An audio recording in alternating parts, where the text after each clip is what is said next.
streaming. The multi-stream should be good. And then we'll go live on here too. Okay, let me do news and events, I guess. Yeah, why not that? And then we'll go, we'll call it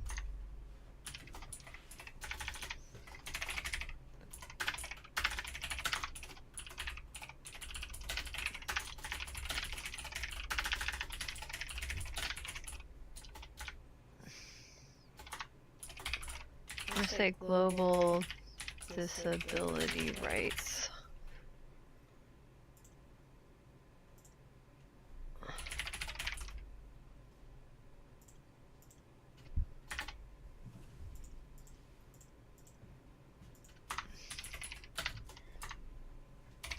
ASD and global disability rights. This is my weekly peer support stream that on Twitch and YouTube Live that I can finally do here. We are discussing disability rights and accommodations today, while body doubling on room, I guess, home care and tidying. Clean, manage, do your space management with us and enjoy the discussion.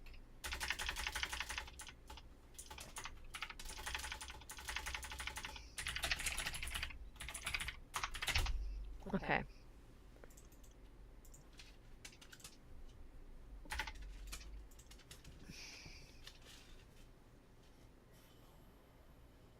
Oh, show at least one camera source before you go live. Okay. Where's that? I mean, I don't really have a camera source I really want to do that with. I guess I could.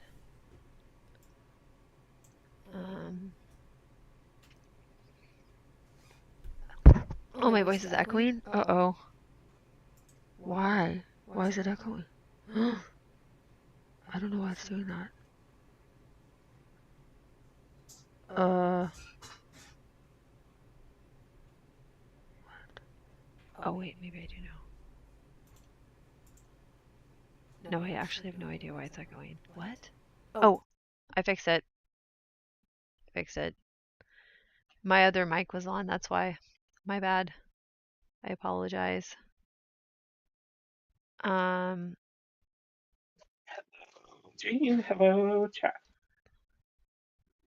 Oh, I need to make sure that they can hear you. Right, which is we're checking to make sure they can hear me. That's why I spoke. Yes. Well, on the TikTok one, I have to make sure they can still hear you. That one as well, sure. Yeah.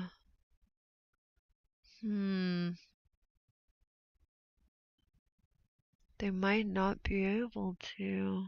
That's not ideal. Audio mixer.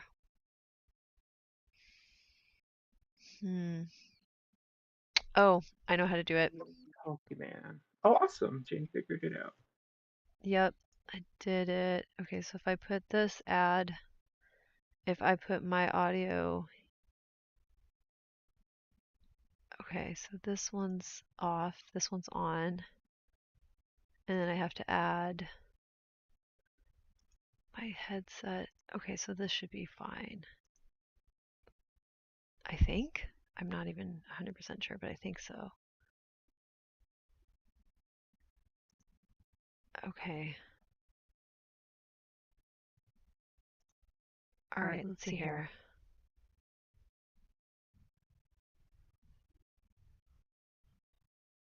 Okay. And then, is this working? I think this is working. Okay, wait, can you talk a little bit? Yeah, sure. I could talk a little bit. I think I did Hi, it. history. I think I did it. I think Lilith I did it. speaking. Oh my god. Yeah, let's go live on TikTok as well as all the stuff, and I have to manage 3 chats then. Not thankfully nobody really chats in the YouTube Yep. one, so that's Yeah. good. I'm glad Yeah. that hasn't succeeded because that would have been a fucking nightmare. Okay. We're going to go live on TikTok. Okay. Oh, now I have to change this again. Okay. God damn it. Awesome. Okay, it's Right. global ASD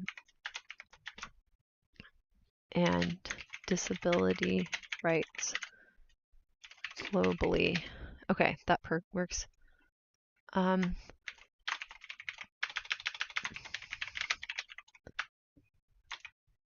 run a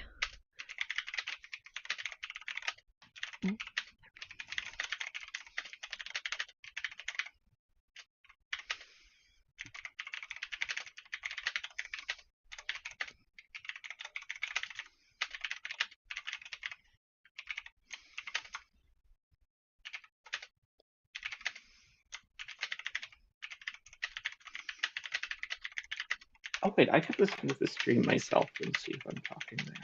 yeah, I think you're good there. Yeah, I am. Awesome. Yeah, okay. I forgot that was an option I had for a moment.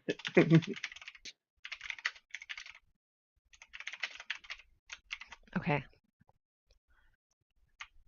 All right, I copy that. Let me add this to my stream stuff. I have a master list of stream titles, so I need to save the one for TikTok also.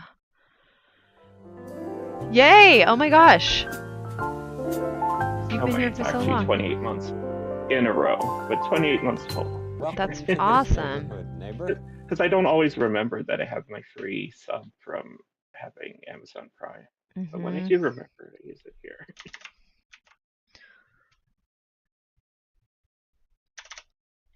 Okay, I think that looks good. Okay. I thought I did show a camera. You jerks. Oh, I forgot to. Damn it. Okay, wait, hold on.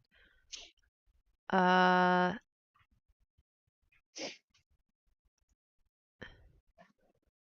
just gonna plop it in the back. They'll probably be fine with that.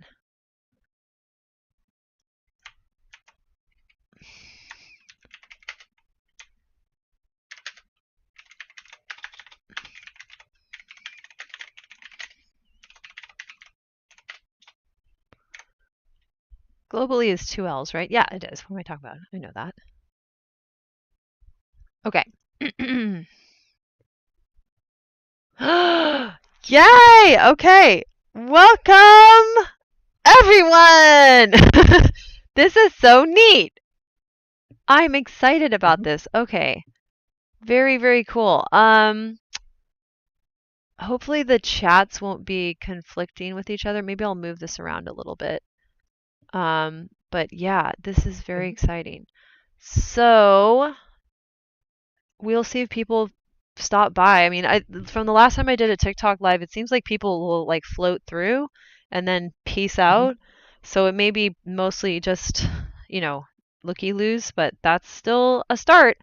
Okay, it's been a really stressful week in America I think for everyone, even people who are trying to get positively activated by a weird cult. Right. Because their weird cult thing isn't original, and so it's not good for them either. Right? No, it's incredibly bad for them. And it's replacing any kindness and goodness and dignity with something that looks like an 11-year-old with severe personality issues already. Like, that's a lot. It's almost like it's grotesque. I've talked about this with my feminist theory too, is like watching people with the machete arms, but they've decorated their machete arms and it's ugly, and they're like really proud about how ugly it looks too, and it's just like, wow. Like, it's ghoulish. That's the word that keeps coming to me. Anywho, that's not good. Nobody should be dehumanized gleefully. That's sick. But that's I think okay, humans mimic other humans and we don't realize how susceptible we are to that. Autism is cool Mhm. because we try to mimic them, but we're really bad at it. So it just fails. um, which is great because it's not that we don't have an impetus to use our mirror neurons and like try to feel connected with other people. It's just that we're the worst and we get thrown out or slash we stand there being like, I'm gonna get thrown out. I think I'll excuse myself. um, but this is the time for us to see how much we have in common with each other on a global scale and realize Mhm. that like this is a liberatory perspective that we get, that these customs that people absorb from each other can be opted out of on purpose when those Mhm. customs are abusive and destructive. Right. And like personally, I find very helpful is to understand that the majority of people sucked up into the cults that got Trump reelected as United States president.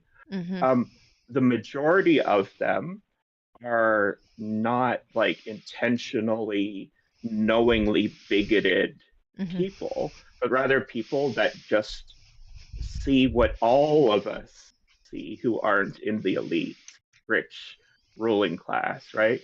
Is that the world is not functioning and it is Yeah. functioning less, Yeah. more rapidly. Yes. And they want answers, Mm-hmm. right? Mm-hmm. And the reason the election went the way it did is because neither of the two parties in this American two-party system are actually offering change and Mm-hmm. the chance to do something constructive. And Yes. so people, when they need change, and don't have access to it, are extra susceptible to being conned. Yes, exactly. Exactly. And the vulnerabilities compound because the illnesses and the wellness necessities that are getting more and more intense start to Mhm. disrupt your normal thinking already and make you look for people who can urgently try to address what's been happening to you. And that's what con men promise, is this urgency.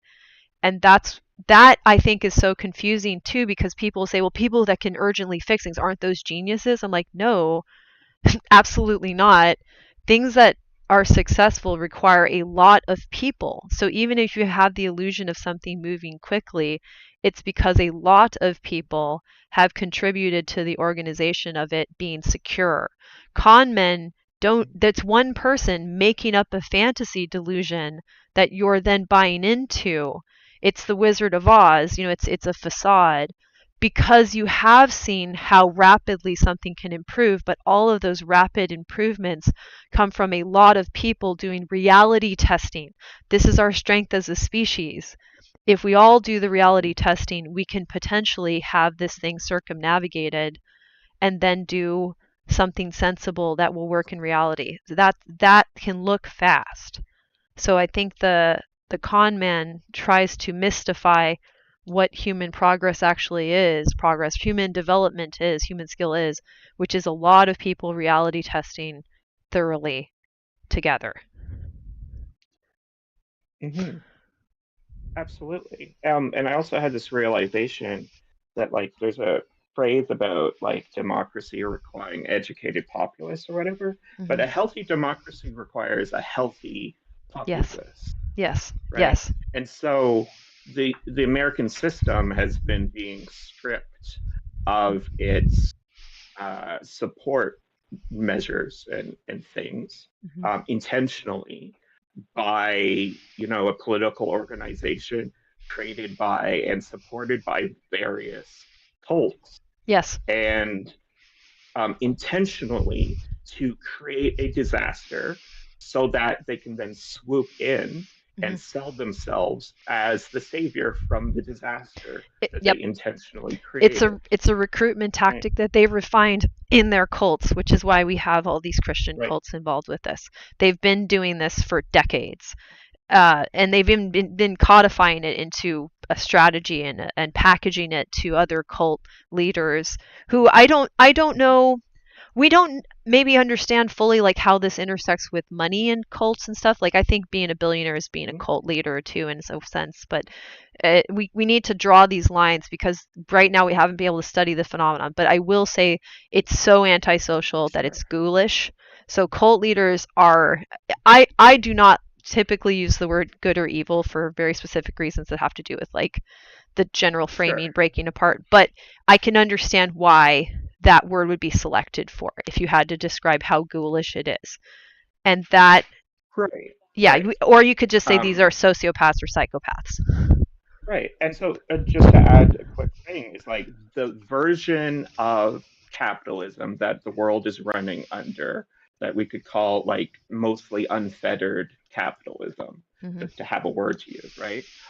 It is a cult. It is a pyramid scheme. It is a situation that, you know, takes from the members to give to the leaders at the top of the pyramid. Um, Mm-hmm. and so, like when you talk about like the intersection of capitalism and cults, like there, you can look at in America at like mega churches, Yes. right? Like this, because the belief that like capitalism in the way it's espoused in America by people like Donald Trump, right? Like this is a mass con Mm-hmm. where you are overpaying an individual person the profits of the labor of millions of people because we have an issue understanding how money is being used as a symbol for exchange and in conflating money with value rather than a tool that we exchange for things that are valuable. Right. Because what is valuable to humans is the product of human labor, Mm-hmm. right? Mm-hmm. Mm-hmm. So, so where does the value come in? It comes in when a human being is doing labor to create a change in reality. Yeah. Yep. But all of the profit instead goes to whoever's at the head of the pyramid that like owns the structure where those people are doing that labor. Right. And this is where it gets like dissociated from the we get dissociated from our labor, but we also get dissociated from our bodies by these cults. And that's why they're so Mm-hmm. useful. That's why Christianity like Mm-hmm. absolutely was on high speed bullet train to this. This is where it dead ends, to be honest, if we're being honest, okay? If people want to be an amazing pastor or church leader that reforms this and does a new novel version, that's fine. But I think they still need to understand you can create mass psychosis with religions. We understand how schizophrenia spectrum can behave and that a lot of the bizarre delusions are religious delusions. We can take people who are already dissociated from cause and effect and increase that Mm-hmm. dissociation through myth. Yes. Oh, absolutely. That makes a lot of sense. Um, and then just like a sort of direct highlight of how religion can make people put up with being exploited in capitalism is just the very concept of there being an afterlife or a heaven, or the concept that, you know, that the earthly world where you have a life that you're actually living in your body Mm-hmm. isn't the only end all and be all of you having a good life and a good time and Yeah. what you should work towards enjoying, Yeah, it's right? it's they're dangling a carrot of like your pain and suffering will end eventually so that you'll continue to be motivated to move towards that end of pain and suffering. But it's Mm-hmm. it's it's so exploitative. I want to ask one person who's thank you so much if I can call you out, Elijah, for being here in the TikTok live. Is both of our sound okay? Oh my God, Vlad! Yo! Hello! Did you know I have autism? Oh, I know Vlad from ballet times. I have freaking autism. Doesn't that make so much sense? Anyways, so yeah, I found out in 2019. I'm like, ballet was a special interest. I was like, no wonder I was doing that. Like, holy crap! I love all of your videos. Vlad is just like amazing drag. Like, ah, Oh, awesome. dude! Oh my God! They're autistic too! Everybody I like is autistic! Dude! Yeah.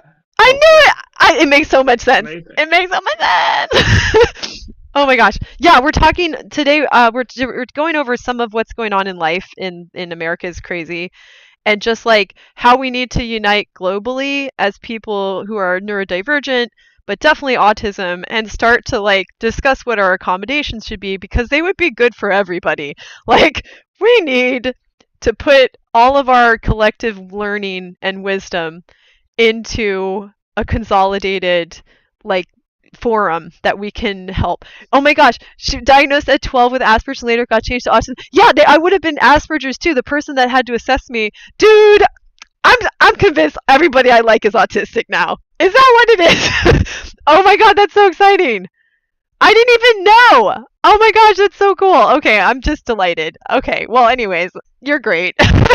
But yeah, like, and like, oh wow, that's so cool.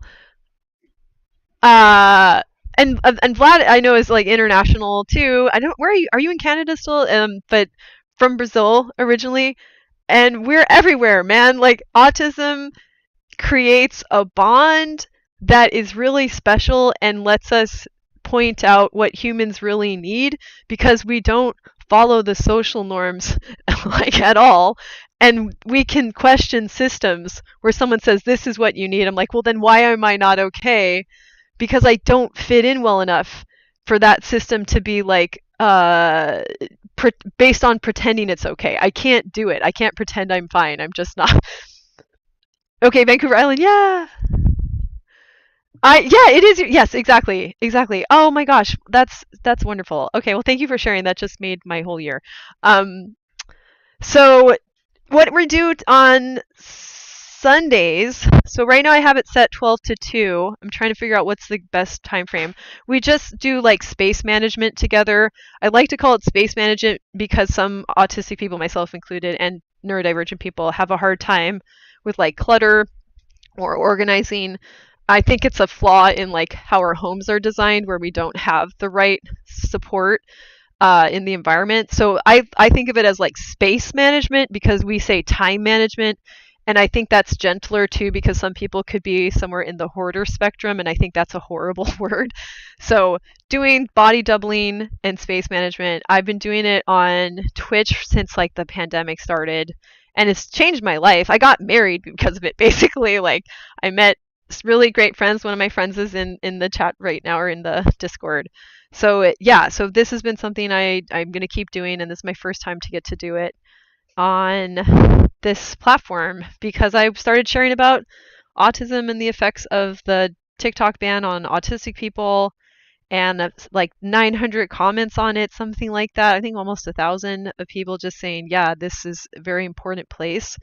I don't think it intended to be as important as it was, but the timing is just right for us to start to have confidence to share our stories and our struggles and then to advocate for change. So that's what I do. Yeah, like if you wanted to hang out and clean anything, I'll be here every Sunday. So I'm just glad that you stopped by, and we'll keep discussing the issues of the day. I've been on Xiao Hongshu. You should. Are you on Xiao Hongshu? It's great. I highly recommend it. It's so wonderful, and people there are really nice. It's like a predominantly women app, but it's starting to change a little bit because of people coming in. But the attitude is extremely friendly and very, I don't know, like adult, like grown up, like fun but grown up, which is my vibe. I like being in the pocket of this is all enjoyable and we're being kind, but also when we need to be serious, we're able to shift to that. That's my happy place. Is just like because of the American attitude is crazy now. It's very unserious and it's very belittling and self-righteous. So it's been very refreshing to go over to spend some time with a different attitude. Yeah. Anyways, awesome. I'm giddy. Okay. Topic. And we're gonna have. I think one of my friends is gonna come in, and she was talking to someone who's a Chinese immigrant and has ASD and just their experiences too. So hopefully Tara will Oh, stop that would by. be really interesting to hear about. Mhm. Yeah, and could you just state the topic for the day again? Yes. Okay. So the topic for the day, basically, I did a little simplified on the TikTok, but uniting as autistic people on a global scale for human rights and disability rights. And I believe that we need to learn from each other what. Oh, yay! Oh my God! Oh my gosh! Yay! Okay, Vlad's gonna be here for our Sundays. I hope you enjoy the Housekeep-a-thon part of it. I call it Housekeep-a-thon because it just stuck, and it's called HCAT. Like this is memed out for like 4 years, so we have some like coded language I will always explain. But yeah, so the point of the stream today is just like Xiaohong, she was very inspiring, and that if we can learn from each other what's been working, we can iterate on a strategy that is better for neurodivergent brains out of the box. Like our homes should be organized different. Our way of storing the things that we care about should be different. So I think on many levels, we could go as far as like maybe even my dream is I think remodeling homes to be neurodivergent supportive. Ooh. That's my Mhm. big dream. But even just like stopgap sort of solutions or like making sure that we can check in with each other. Like, here's a good way to do this. Will you also test it? Yes. Then we refine it and we iterate on it in the same way that the neurotypical standard was iterated over slower over just the natural course of people exchanging. We're doing it intentionally, and we can do it better if we work internationally, where we cut across barriers of like acceptable standards in our society to say, okay, well, but what's really helping us and what's really not. So by making comparison between these different appearing structures that we find ourselves in, we can get to the root of what works and what doesn't a lot faster, which I think we need to do. So we need to like accelerate our own development of a culture that supports neurodivergent people. I think that all makes a lot of sense. Yeah. Yeah.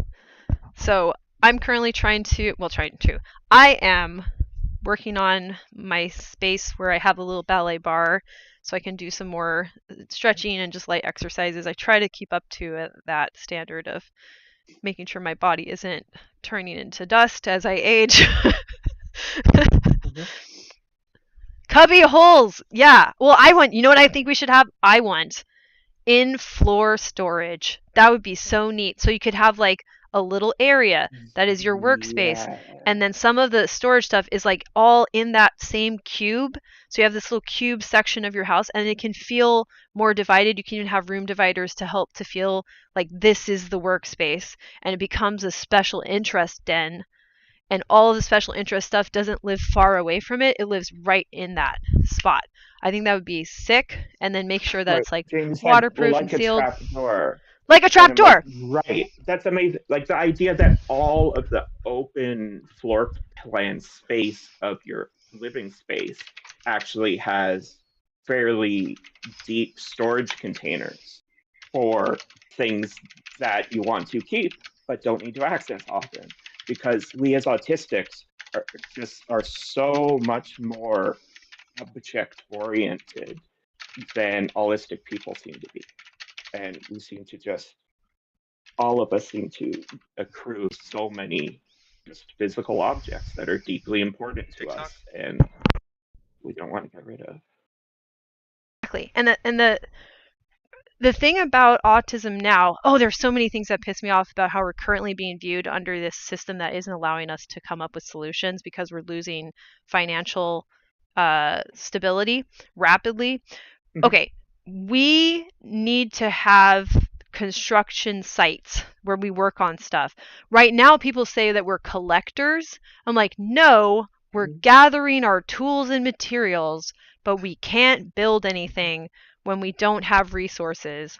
So we're just like hoping for the day and scheming to find a way to Right. be able to actually build what we've been gathering our materials to build. And I believe this strongly. I think that pathological daydreaming is nonsense, or yeah, that's what it's called, maladaptive daydreaming. I think it's nonsense because the guy that described it doesn't have the ability to do it, and then said, "Oh, they waste their lives. They don't go anywhere. They don't get anywhere, Hold as on. if it's a race." Right. So he has So like yeah. so a whole separate thing is that because of the way we're marginalized, a lot of us are marginalized and alienated from our ability to build and our belief in ourselves to do building. Yeah. And so uh, people like autistic people like that will sometimes fall into self-regulation by collecting what they consider like the masterpieces Yeah. of building that Yeah. others have done in their special interest, Yes. right? Yes. Exactly. So when you have no belief in yourself to go out and make video games because that's your special interest, you Hmm. instead put all your time into playing and collecting video games and Yes. becoming an expert on the consumer side of video games Hmm. instead of the producer side, And you're which you still would actually analyzing be it. more interested Hmm. in. You're still analyzing it and Hmm. you're building a comprehensive understanding of video games in whatever way strikes you in particular, Yes. right? Yes. Exactly. Exactly. And then this gets into, so I have a theory of autism and just kind of life in general, that autistic people, we are reliant on doing in the sense that we're building. So there's two types of doing. When people say do, they mean two things. And the brain's, it's somewhat separated, and in autism more dramatically so. It's systems of motivation. So when you want to do something, you want to do it because you're going to build something, or the problem, we have a pathological level of this, doing as arriving, doing to go to a destination, and they're kind of spatial metaphors because we were trying to navigate through space as part of life. But some people, they're just obsessed with hitting these benchmarks, and we're being encouraged to be like this as a society, of like, you're almost at the finish line, now you're at the finish line, here's a trophy, as opposed to sit here with one object, you're not going anywhere, and make sure you build and understand it completely, tinker around with it, use our little handy hands and our opposable thumbs. So this is language as well, is communicating about going to a place or communicating about building something and building it better and understanding it better, which is, I think, And what language primarily serves, because you can hear us do it all the time. right, and then so when you're talking, the reason or one of the big reasons our society is so puts so much emphasis on this doing as arriving and going through all this to get an achievement at the end, a trophy at the end, is because just like we were talking about how religion can tell you like, oh, the prize is at the end of your whole Mm-hmm. life. If you're focused on achieving trophy after trophy, well, under capitalism, you put up with worse conditions while you are on that path because Yes. you think once you're done and have achieved the trophy, your conditions are going to change significantly, Yes. right? And the thing is that they will change to some degree, but they don't change as fundamentally as you were hoping because you're still under that same mindset Mm-hmm. of doing as arriving, right? Yes. You're not under the mindset of doing as building and building a life where day by day you're doing things you enjoy. Mm-hmm. And because like because we're on a quest for happiness instead of a quest for enjoyment and Mm-hmm. fulfillment, Mm-hmm. right? And yeah, Um, so capitalism sells happiness. It does not sell fulfillment. It can't. You it can't. can't. You Yes. can't purchase fulfillment. Yeah, It's not because possible. it dissociates you. That's the main thing too. So it puts you on a spiral of dissociation where capitalism said it would give you the trophy. What happens when it didn't give you the trophy? And this happens with doomsday cults too. They say like, oh, they're going to come on this day, and then they don't come, and they actually double Mm-hmm. down because they still want the damn Mm-hmm. reward because their body is now starting to hurt, because you have a human body that will degrade with neglect. Mm-hmm. They are neglecting themselves to try to make these goals happen when their body is screaming at them to stop. Their Mm-hmm. body is screaming at them, hey, you're neglecting these important things that you need to stop and work on.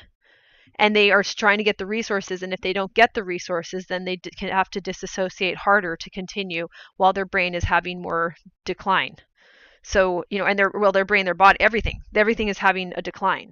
So this is why it gets so scary because then people are desperate because they're so compounded by this neglect that they don't have anything but pain.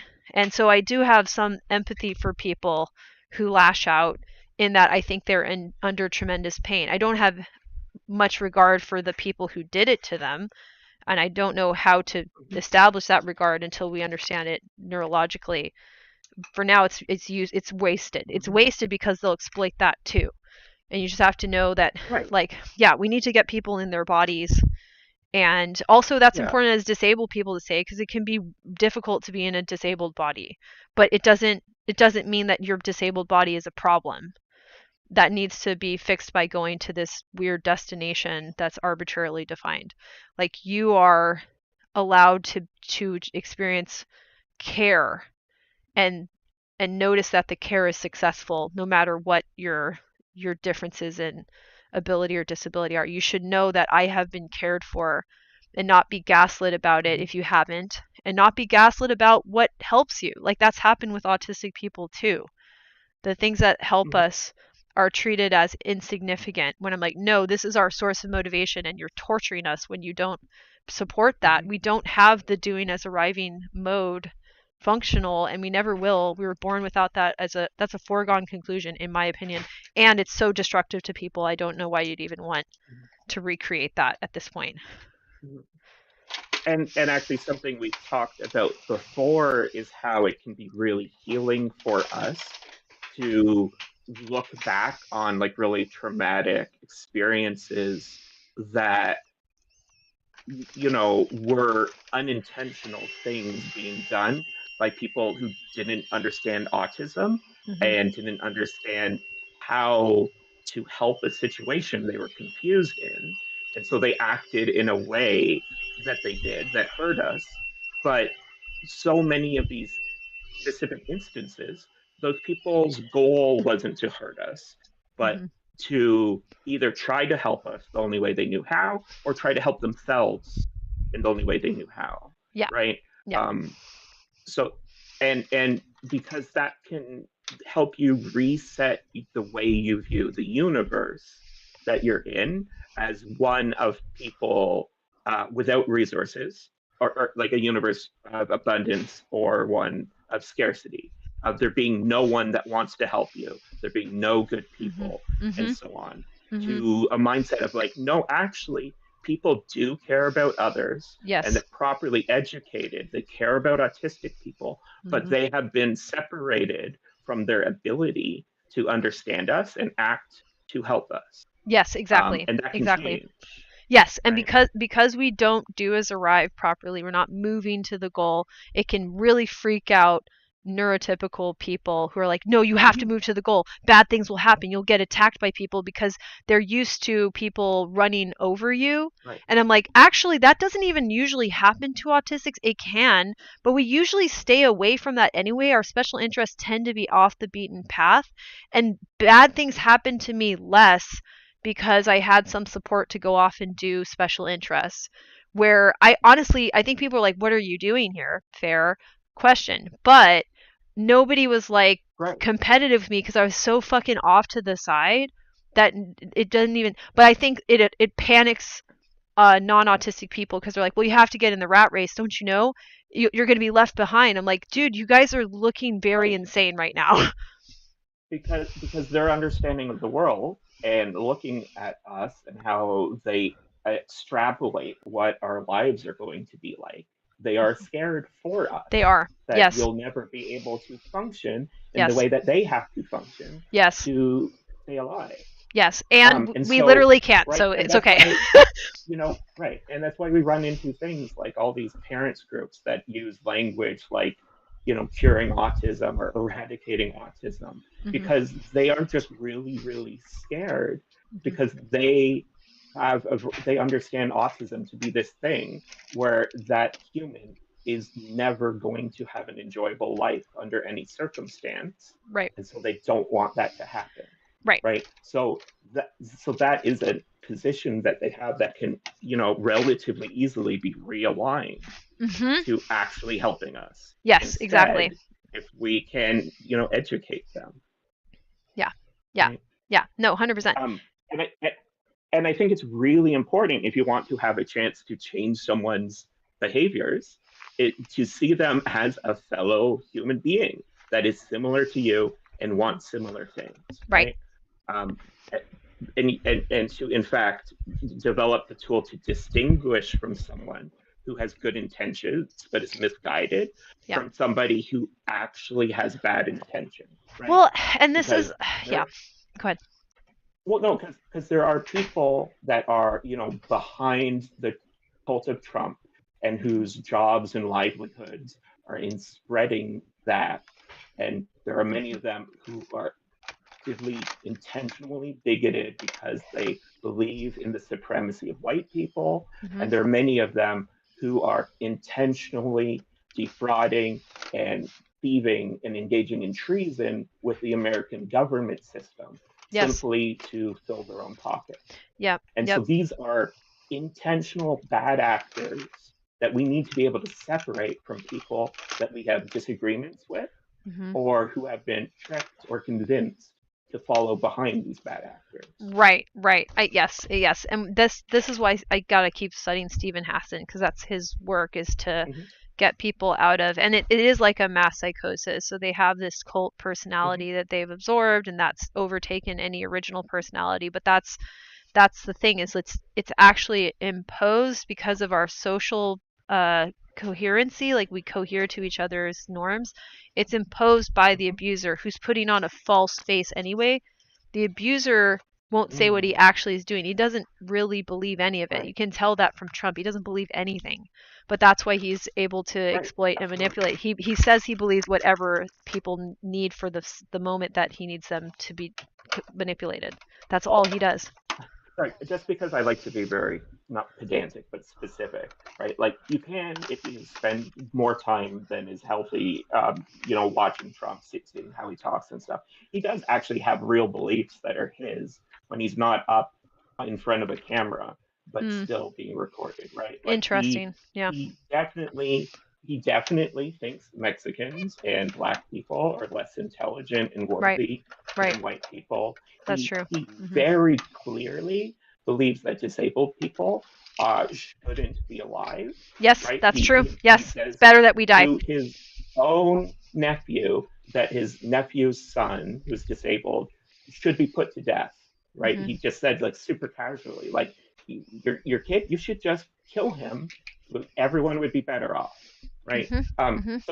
And so these are things that Trump definitely actually believes Right. on a deep personal level, Right. but that's not what drives his policy Hmm. generally. His policy generally is about self enrichment and self importance. Yes. Um, um, and Right. because he believes those things, he's super happy to jump onto whatever positions um, sort of overlap with those innate beliefs Hmm. and his supporters, right? So he gets on board white supremacists, he gets on board eugenicists or people who don't care about those with disability or people who have problems with foreigners and Hmm. all these things.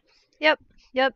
Yep. But, Yep. but they're That not that all important to him. tracks. Those policies aren't actually important to him. Right. Yeah. Yeah. Yes. God, he's a psychopath. Anyways, so wow. Mhm.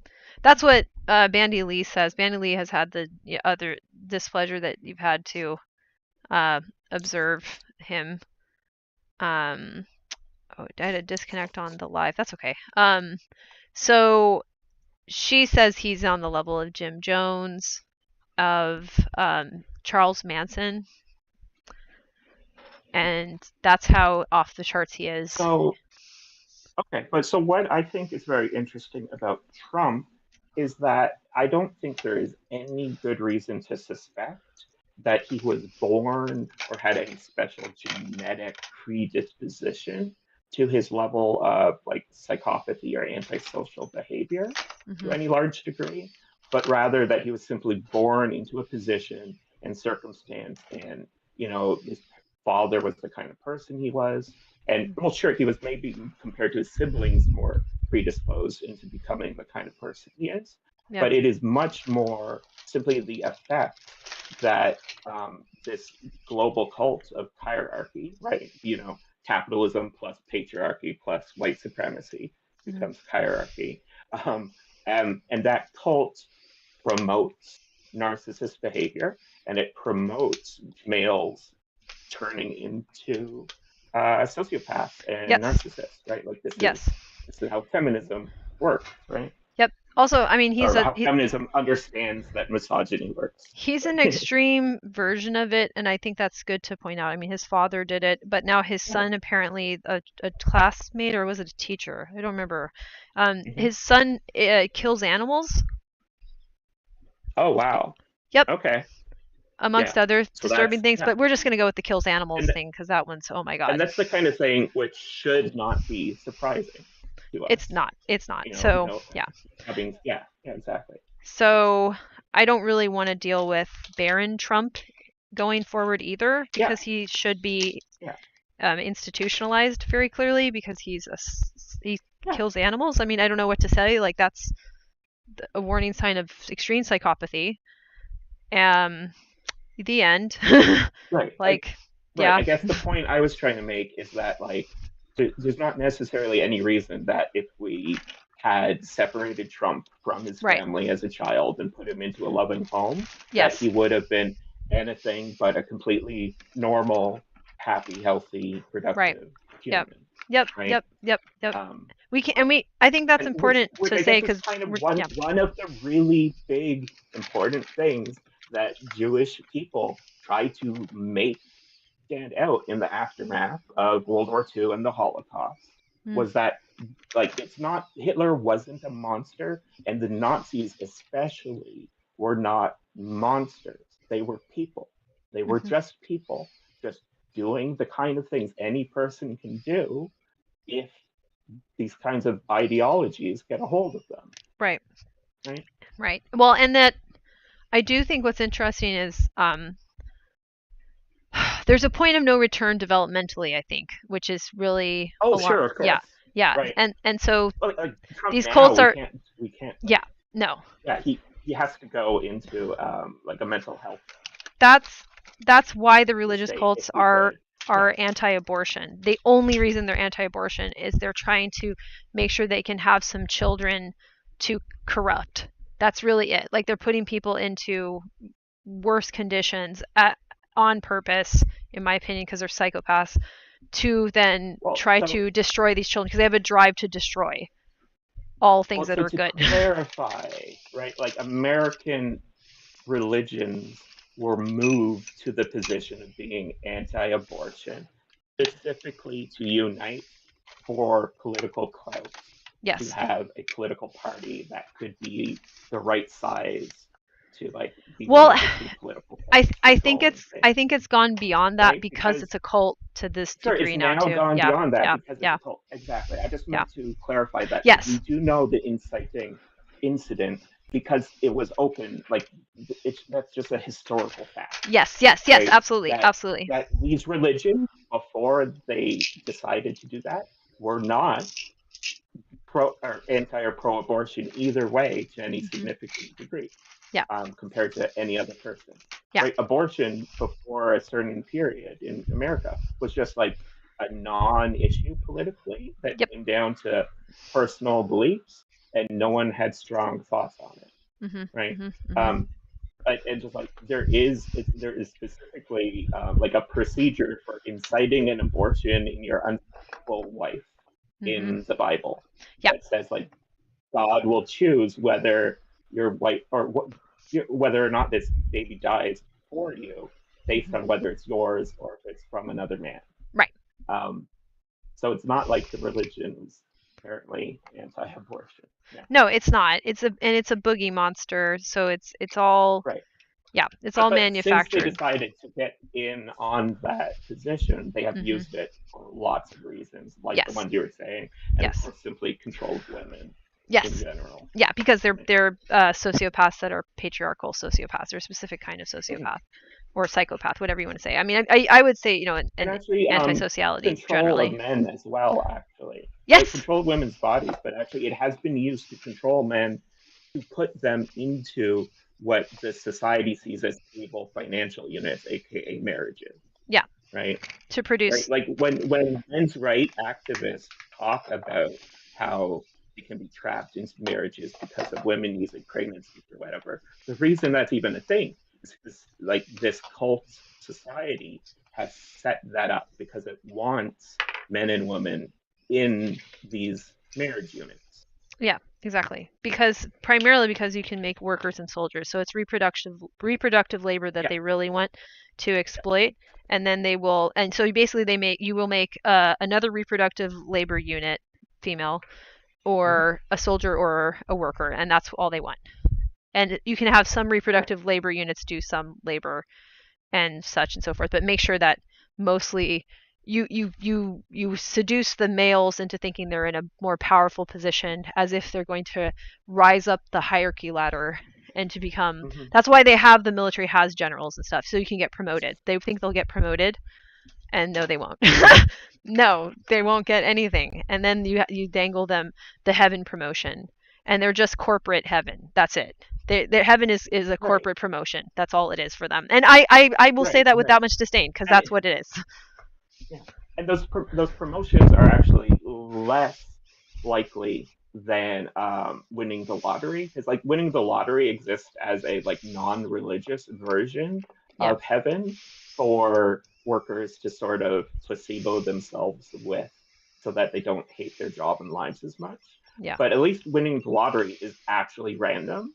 Mhm. But getting a big promotion like becoming a general or whatever, it's not even random. it Mhm. is it is like outside your control and influenced primarily by who you know and And your also, class that you they're already were born into and stuff, they're right? trying to create cognitive dissonance. You might be able to up your odds by being the most psychopathic person to ever live, but the psychopaths don't want to Right. compete with a bunch of other psychopaths. They don't get along very well.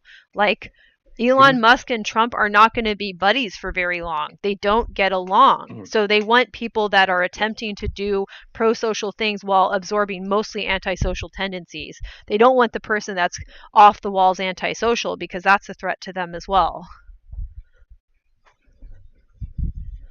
Right. And actually, Trump complains about his generals because they don't do whatever he says when he says it. Mhm. Right? He dislikes that they are too actualized as human beings for his case. Yeah. Yep. Precisely. Yeah, you have to be stunted at a developmental phase when you just have a hope of becoming an adult, but you haven't taken any meaningful actions towards it because you can't yet. So they're holding. This is why I think people who are MAGA supporters also sound like 12-year-olds. Like that's the operating system they're left with, is the one that you would have as a child. Right, because if you develop further maturity, then you're developing, you know, independence and suspicion of outside control and stuff. Like a Yes. 12-year-old is about the position where you have to start learning to be independent from your parents Yes, and and that. becoming your own Mhm. person. That's why these fully grown adults, some of them older than Trump himself, are trying to call them their daddy. Not even father, daddy. Like they're 6 Oh or wow. 5. Yeah. So this is them trying to create a normalization of how stunted they currently are in being able to use critical reasoning and reality testing that an adult brain is capable of. And some of them I don't know if they ever will be. Mhm. And that's very sad. I hope that's solvable, but like they basically, I mean, if we're getting made fun of for being disabled, what's that? Right. Oh gosh, you gave me like this just juxtaposition of the fact that here you and I are having this conversation at this level and this eloquently, and I am a person who, like my entire childhood, I was made fun of for being stupid and disabled Mhm. and told that I couldn't produce anything of worth Yep. and internalize that and move through the world with that message when it is clearly the opposite of true. Yes. Yes. It that they don't And then know and then what in intelligence fact, looks like to those critique people you're yours. talking about, right? Like they are like, yeah, these people are fine. These 50-year-old adults who are Mm. acting like 12-year-olds and calling Trump daddy and and not looking at anything critically and just following the whims of authority figures. That's what they see as a functioning human and part Right. of society. Yep. Yep. And they're like, and I do wonder about how functional they are at their jobs, because I think they're probably able to. This is why Mm-hmm. we need to analyze this more. Use doing as arriving at the job site, and use Mm-hmm. it to an extent where it's not offensive how underdeveloped the rest of their brain is. But at this point, we have to call a spade and say, no, these are people who really could care less what happens when their Mm-hmm. poor design fails. And so I want to know about how often it has Mm-hmm. failed, and they lied about it, but they won't tell you. So like, we're going to be honest about our disability, because it's a feature of our lives that we would like to have improved, Mm-hmm. because that's sane. They don't, they're disconnected. Like, and I don't know how much self insight they can have, but I even just saying, like, how many times have you guys actually been fired? How many times have you been written up? How many times have everybody in your office suddenly stopped Right. talking to you? Like, what is your real life? And I don't think they want to admit how lonely and repulsive they are. And I say this as an autistic person, Yeah. that can be confusing, but like after a while, it's like Oh, yes, people don't want to be absolutely. around a person that behaves and thinks at that level. Right. Because the people who are more desperately and deeply involved within Trump cult, the cult of Trump, are Hmm. going to people who are more marginalized themselves, even Yep. though they were born into this series of Hmm. what do you call them? Starts with a P, privileges, Yep. right? And like I really like the language of just saying opposite, which is like they were born without being under this auspice of discrimination. Right? They are not discriminated against for their race. They are Yep. not discriminated against because of their gender. They are not discriminated against because of their country of origin or because they have disabilities or Hmm. because they are, they have gender difficulties that they're, that aren't normal genders or like all these reasons. They're not discriminated against because of their religion, all Hmm. these things. And yet, despite facing none of those discriminations and getting preferenced by people with bigotry in them, they still have lives that are not functioning and Yep. falling apart, and Yep. they're left desperately needing something like this cult to join Yes. in. Because And nobody who has a fundamental understanding of life and the laws of the United States and how to be happy and run a business or anything, none of them showed up on January 6th to storm the Capitol mhm, because it was clearly a horrible idea, right? mhm, Like they could all have been killed. They are all up on like charges for doing illegal things. They engaged in treason, broke so many laws. Like it was killed a people. horrible thing to do. Yeah. Yeah, and yet they were like, "This is a good thing to do." They Yep. do not understand reality. They don't. And they're, yes, they don't understand reality because they can't do reality testing. And the tell that their lives are so unhappy is that they try to find less privileged people than them, which is why TikTok is kind of cool. The algorithm kind of gets them away from you and makes you more likely to find people with your disability. So they try to find disabled people to harass them explicitly at all hours, for hours. I'm like, why are you on the internet this much? And why is this what you're Right, doing? Like, there's no possible way that you could be a happy person and do that. There's no possible way. right, They're like, I'm enjoying this. I'm like, oh, you've turned into a sadist? right. That's And they're all disturbing. the kind of person who says the things they enjoy the most in the world are going to be things like having sex all the time or Mhm. playing with guns or this or that or the other, and it's like, okay, if those are your real beliefs and you're successful in being this image of a man that you have, then why aren't you doing those things right now instead of Yes. what you're actually doing, Yes, right? exactly. So I like yeah. by their own logic their lives cannot be functioning in the way they say they value. Right. They're they're and it's so interesting. So like they can't tell the difference. Like right now we're coming together to work on ideas around autism and to Mhm. do life enhancing things generally at the same time physically. Okay, great. So they'll come into a space where people are learning and growing and try to interrupt it.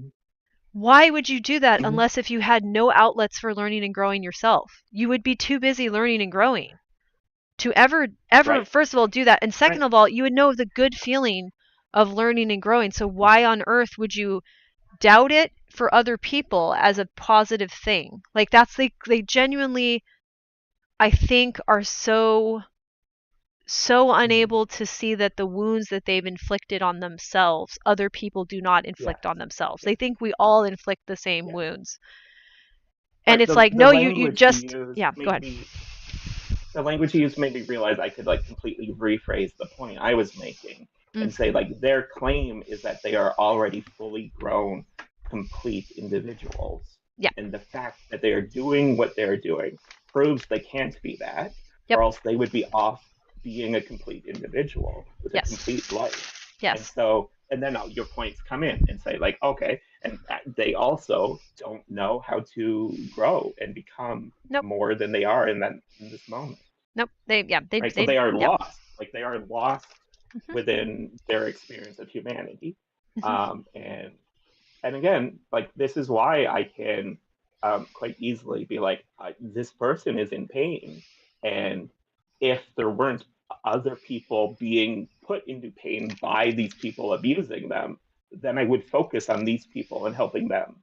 Right. Like, no, I have to focus on helping Right. the people they're hurting first Right. And that's why because I'm one of those people. yeah, exactly. Yeah. And yeah, this is why Stephen Hassan is so cool. I really need to reach out to him in the near future and say, like, here's the issue with autism, and he's conscious somewhat of it, but I think he could have more awareness too, and be connected to a group of neuroscientists that are working on what our condition really is. But all that to say, he wants to figure out how to reach these people, and he was saying that, a big thing that has to happen is former MAGA need to help current MAGA to deconstruct their Mm-hmm. indoctrination.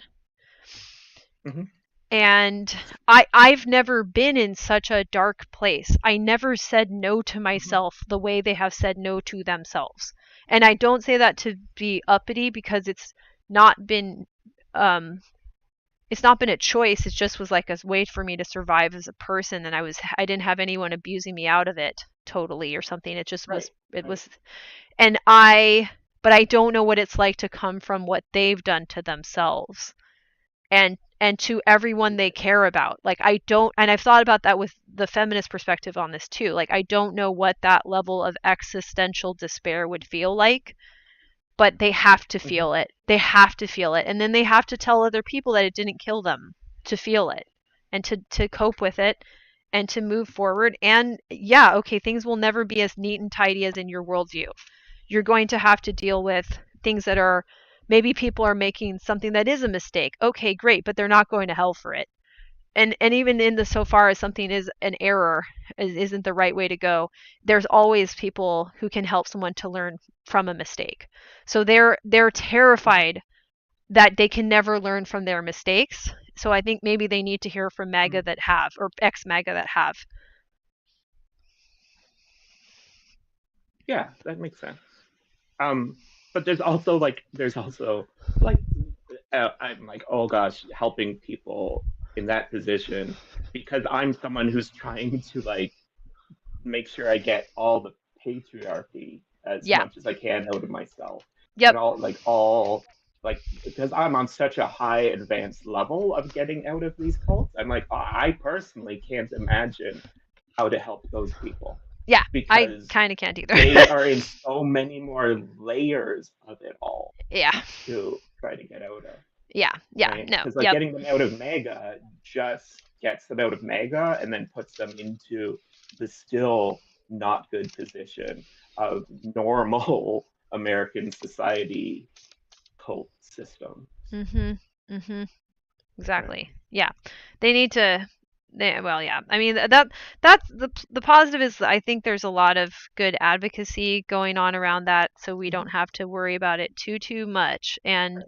there will be advocacy that is applicable to autistic people and to neurodivergent people globally, because they're targeted to be recruited. Yeah, and actually, I'm still hopeful that like the work that we're doing and work like it can lead to like a universal um thing to teach and learn Mm. that breaks down all of these kinds of authoritarian structures all at once as a single item, so Right. that you're not right, like so that you're teaching how to get out of the cult of hierarchy Yeah. instead of any of these specific cults. Yeah, because Because they're actually, I the was just same watching, version of it, but yeah, I was tinier. watching Yeah. episode 3 from the knitting cult lady who got out of, like she was born into one of the worst cults in America, and she got out of it, but then she very quickly married a guy who turned out to be a white supremacist Mm. because she only got out of that one cult. She didn't learn about hierarchy and how to get out from under it, right? Yes. Yeah. Yep. Um, so like actually it might be that like more important to get this universalized understanding and how to learn it out Yes. there so That's people can move doing. out from all of it at Hmm. once. That's why I'm doing is building doing as arriving model advocating Yes. or whatever, because that is it. That is the end Right. of hierarchy, patriarchy, all of these things is actually that, not to be Oh, like a guru, but no, right. like this is how the brain Right. gets No, no, no, wonky. no. You're right. Instead of doing as a writing, right? What we're saying is that by learning and understanding hierarchy and how it takes control of people's minds and like robs them of their innate humanity and potential, you get to build yourself as a Mhm. person for the Mhm. first time free of that. And it is an ongoing process where every step you become a better, freer version of yourself. And if you do ever, quote unquote, arrive at the end, you haven't just learned all about hierarchy and taken yourself out of it. You have become like the best version of you that you could envision, Right. right? Exactly. You self-actualized. So it's you self-actualize exactly. So it's actually at every step self-empowerment, self-actualization process that once people see people doing it should be innately attractive to them, Mhm. right? Mhm. Who doesn't like a self-actualized people? Cult leaders, but otherwise, Right. everybody likes them. Everybody loves them. That's who cult leaders imitate to try to get cult Oh, yes, followers. you're right. Actually, you're absolutely there. That's who CEOs imitate to Yep. try to keep their position Oh, as a somehow they're CEO. all self-made men. Isn't that interesting? All of them, literally all of them, despite who their fathers Right. were and everything else in their entire biography. Self-made men, you see. Yeah. Yeah, that's Yeah. why Despite Elon their Musk has to be a apparent, genius. apparently, despite their apparent inability to, speak coherently on anything except possibly one single expertise, they somehow are self-actualized. Oh, one single expertise that they don't You even stay know, current on, you mean? Ha ha ha ha ha. and that they actually, if you are also expert in that, it turns out they're not experts on it Yep. exactly, Yeah, they're right? kind of a mess. It's like even thinking about that, I was like, no, I'm giving them too much credit, Yeah, right? Like yeah. a person like Jordan Peterson, he's not actually an up to speed expert on the one thing that he talks about being an expert on. He Yeah. just seems like it's people who haven't studied Jung for 20 years Yeah. or whatever, Yeah. right? Yeah. Yeah, yeah. Yeah, he's he well there well, and let's just go more general. That behavior, it's an imitation of the vitality of a self-actualized person.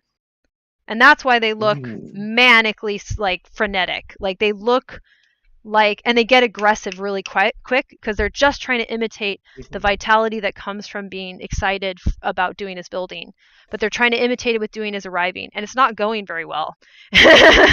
It's not going very well, and that, Right, yeah, right. yeah, that's important to say, is that No, like no, no. there's Because systems of because motivation they're and this one's actually so different. and so right, because they believe in doing as arriving, so their understanding of that energy is about having gotten to the finish line and won a race Mhm. and celebrating Mhm. instead of being actively energized by the motivation to build Yeah. and curiosity and right, like I can be activated with energy and happy learning something that I don't know, like learning, oh, there's something I have no idea about. That's amazing. There's Right. so much for me to learn. And I get Yes. energized that way. And so it's actually a very, very different energy than what they even sort of attempt to pull off in their horrible Yes. imitation. Yes, exactly. And they want to destroy people who have the capacity for self-actualization because when you compare the two, it's pretty obvious they're counterfeit. Right. They consider us the negation of them, right? If there Yeah. are actually self-actualized people around, Mhm. then they can't pretend to be self-actualized anymore. And that Yes. scares them. And that's why they increasingly do not sound like an adult. Mm. That they don't know what adults sound like, and they're trying to eliminate any ability to speak like an adult so that they can look mildly adultish. It doesn't bother them that their fans sound like 12-year-olds having a conniption. Doesn't bother Ben Shapiro that his fans all leave comments like that. He wants to look the most adult like. And Right. And yeah, so go actually ahead. when he if to get for him to look adult like, his fans actually need to be at a pretty low reading, speaking, Yep. comprehending level, Yes. right? Yeah. Because all he has is the veneer, the mode of like what people think a smart person looks like, Mhm. rather than actually having strength in logic or ideas or anything Mhm. useful, right? Like he has no ability to build anything, Yes. you know. I mean, Yeah. he stood there with the 2x4 being like, "Look at me." That's if that isn't what I'm talking about to a T, imitation of self-actualization, I don't know what is. Like you don't know how to build a birdhouse, dude. Shut up. And not that you need to build anything to be a man. You just have to, exist and be male and don't do anything specific about it. Ta-da. You will and not die. Don't forget to not die. You will just be. You don't need to go to Home Depot. Wait, no, I want to clarify. So a man is an adult human who happens to be male. That is Ta-da. all it means to be a man. That's it. So if you are a human that happens to be male and you are an adult, then you are a man, Yeah. right? Yeah. Unless, of course, you're trans, and then we could write, like, I'm trans. We could do Right. different words. But Yeah. the base definition of man has no requirements Yep. other than your sex and your age. You Yeah. don't have to act in any way, and there's no way that you can act that stops you from being a man other than acting in the way of a trans person, aka saying, "Please don't call me a man." Right. That's the only way, Right. right? That's the only way to not be a man Look is at to how say, simple "Please that don't call me is. a man." It kind of hurts my feelings and Yo, makes it harder for me to exist. That's how simple it is. it's Yeah, so goddamn simple. that's it. And how many thousands or millions of hours are there of recorded conversations about how to be a man and be Mhm. more manly Mhm. and how to be like this guy that you're going to give money to because he's convincing you he's more manly than you are, and Yeah. that being manly is a thing that Yep. even exists, Yep. rather than simply you are or aren't, because it is a noun. It Yeah. is not an adjective. Yep. You're either a man or you're not. And Right? it doesn't dictate hardly anything You, about what you do with your life, as it turns out. I mean, there's a few things that you need to be mindful of because we have physical bodies. You're yeah, not dissociated from your body. That's good. But outside of that, look, you could yeah, just apparently do whatever the hell makes sense for you to do as a self-actualized person if you could right. just self-actualize. Yeah. If you're an adult male, then you have to worry about things like prostate cancer Hmm. more than people who are adult females. Yeah. They'll have to worry about breast cancer more, but adult males still do have to worry about it to some Yeah. degree as They may have well, to worry about because it we for both their have human bodies. Yeah, and our friends have human bodies, and our friend might have to worry Yeah. about that. So we Oh, could that's true. actually have Yeah. care for other people and ourselves Yeah. on the level of what we share in common. Amazing. It's I was just actually thinking about, yeah. I use the language like it's a noun, like you're a man or you're not. Like Hmm. imagine if chairs were listening to podcasts about how to be more chairly. Yeah. It's like, oh, you're not a chair if you hold the door for other chairs. You know, Right, right. If you hold it, that's amazing. We needed a like meme of if this. if It's if so you're easy to friends take with this. tables, then you are not a chair at all. We need so many memes. You just need a photo of a dinner set, a chair, a chair propping open a garage door. So good. Wow.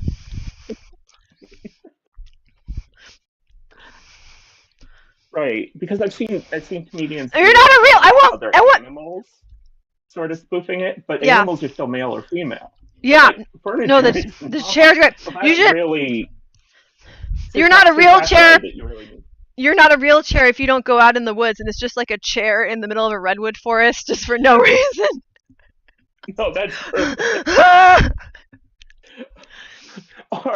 Or actually like chairs shaming each other because of their weight Oh yeah, stratification or whatever it's yeah, called. Like, oh, you're only for 400 pounds. You're not a real chair unless you could bench press 500 yeah. And then pounds. you'll have like a chair stacked with other chairs, just lifting the chairs.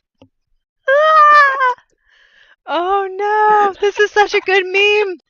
Dude, we have to do this. You have to be more chairly. Oh, it's so good. Oh wow. Kyle's got a big enough car that we could run around the city doing chair photo shoots. I'm ready.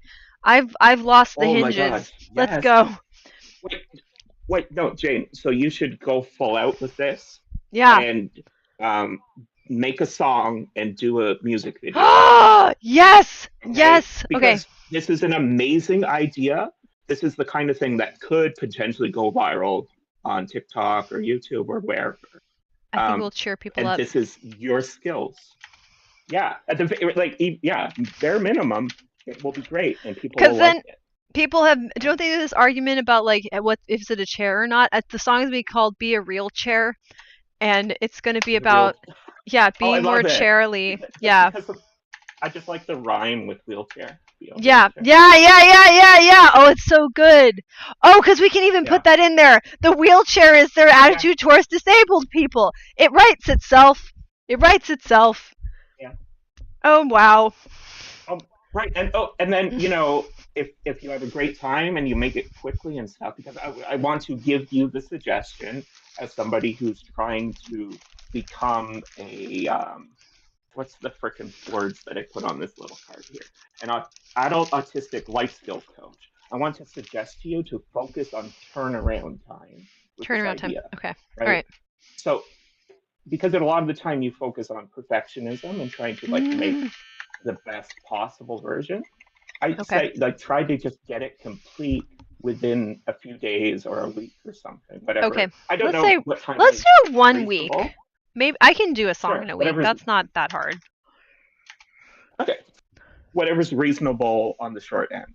Um, yeah, but no, like, and if everything goes great, like you could theoretically do, we could do a rap battle together where you help me write my side, and then you'll be the real chair and I'll be the wheelchair Oh, wow. Yep. battle rap, Yep. right? Like Yep. that would be fun, and we could take down the ableism Yeah. mindset. This is good. And then, so wait, if chairs, if they're not supposed to associate with tables too much, are tables our proxy for women? Well, yeah, tables are the proxy for women because Mm.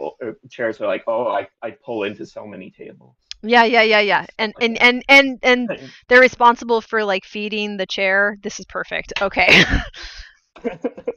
Yeah. Wow. Yeah. And then we can have like a spoof of JD Vance where he's like, "We need to have more tiny tables and chairs. We need more dollhouses. We need more dollhouse furniture." Oh boy.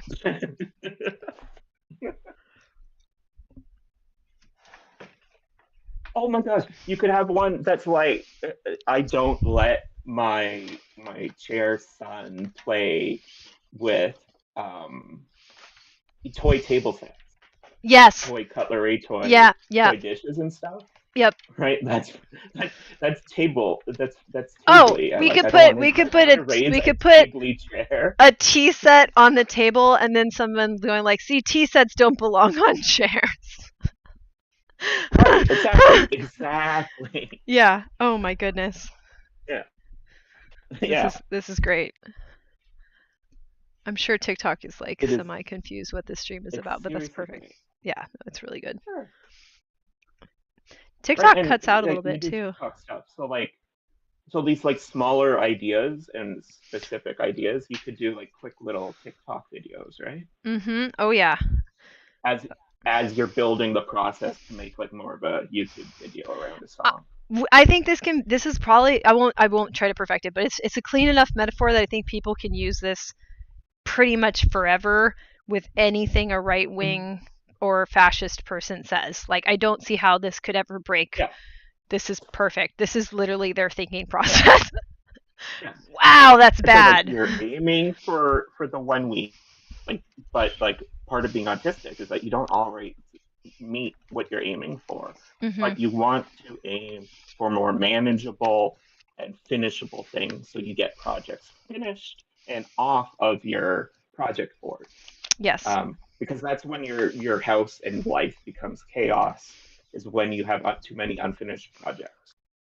He sets don't belong on chairs. Oh, it's so funny. Oh my god, Oh my that is gosh. great. Although that is great, just that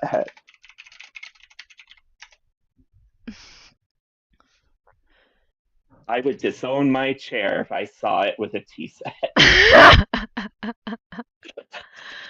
Oh wow.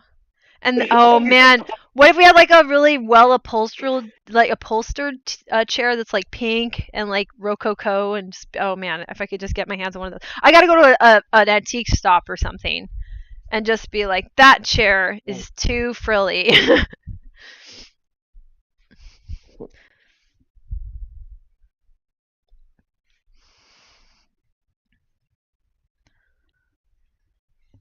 I would disown my chair if I caught it with the teeth. Yeah, just yeah. This is Yeah, yeah, yeah, this is good.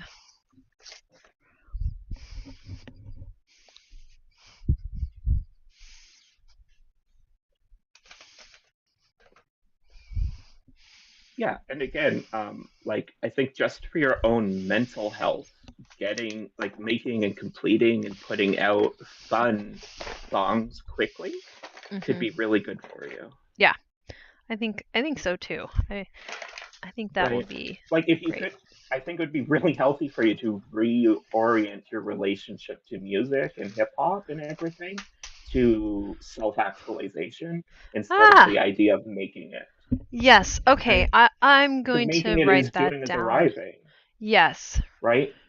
Why are you focused on doing it? Just do is building and Mhm. make the best things you can. And the people that find them, their lives are being enriched and your life is being enriched, Mhm. right? I'm gonna write that And then down. if you were suddenly you found more mainstream 20 years later, well, there's this amazing backlog of life enriching music for Mm. everyone who finds out about you or whatever, right? Yep, that was something I needed to hear. That's also what was, oh man, it's just dawned on me. That's what was killing me with it. It kind of ruined Mm-hmm. my love for it. Now I understand what happened. I It ruined was, your entire yeah. relationship to this thing, right? Yep. Yeah, I think, yeah. Yep. Awesome. I'm so glad I was able to like bring you that clarity. Yeah, because I had to talk to marketers, and I think that's when it just like, I was like, oh, I hate Right, this. Yeah, right. because And I you're don't like, care to be about that. successful, you had to do all these things that don't like fit your brain, right? No. Like trying to post at certain times or posting Mhm. certain kinds of things or Mhm. right. You're trying to not be you and instead be a chair. Yes. Yes. Trying so hard to act chairly or, Yeah, act charily. Yeah, yeah. okay. So I'm gonna get a page out for this topic of chair, and that's definitely amazing. Okay, so chair be oh, is my dog outside? Hold on. Oh, my dog. He was outside. Now he's done with being outside. Come on, Merlin. Good boy. Sorry about that. Dog. Look at dog.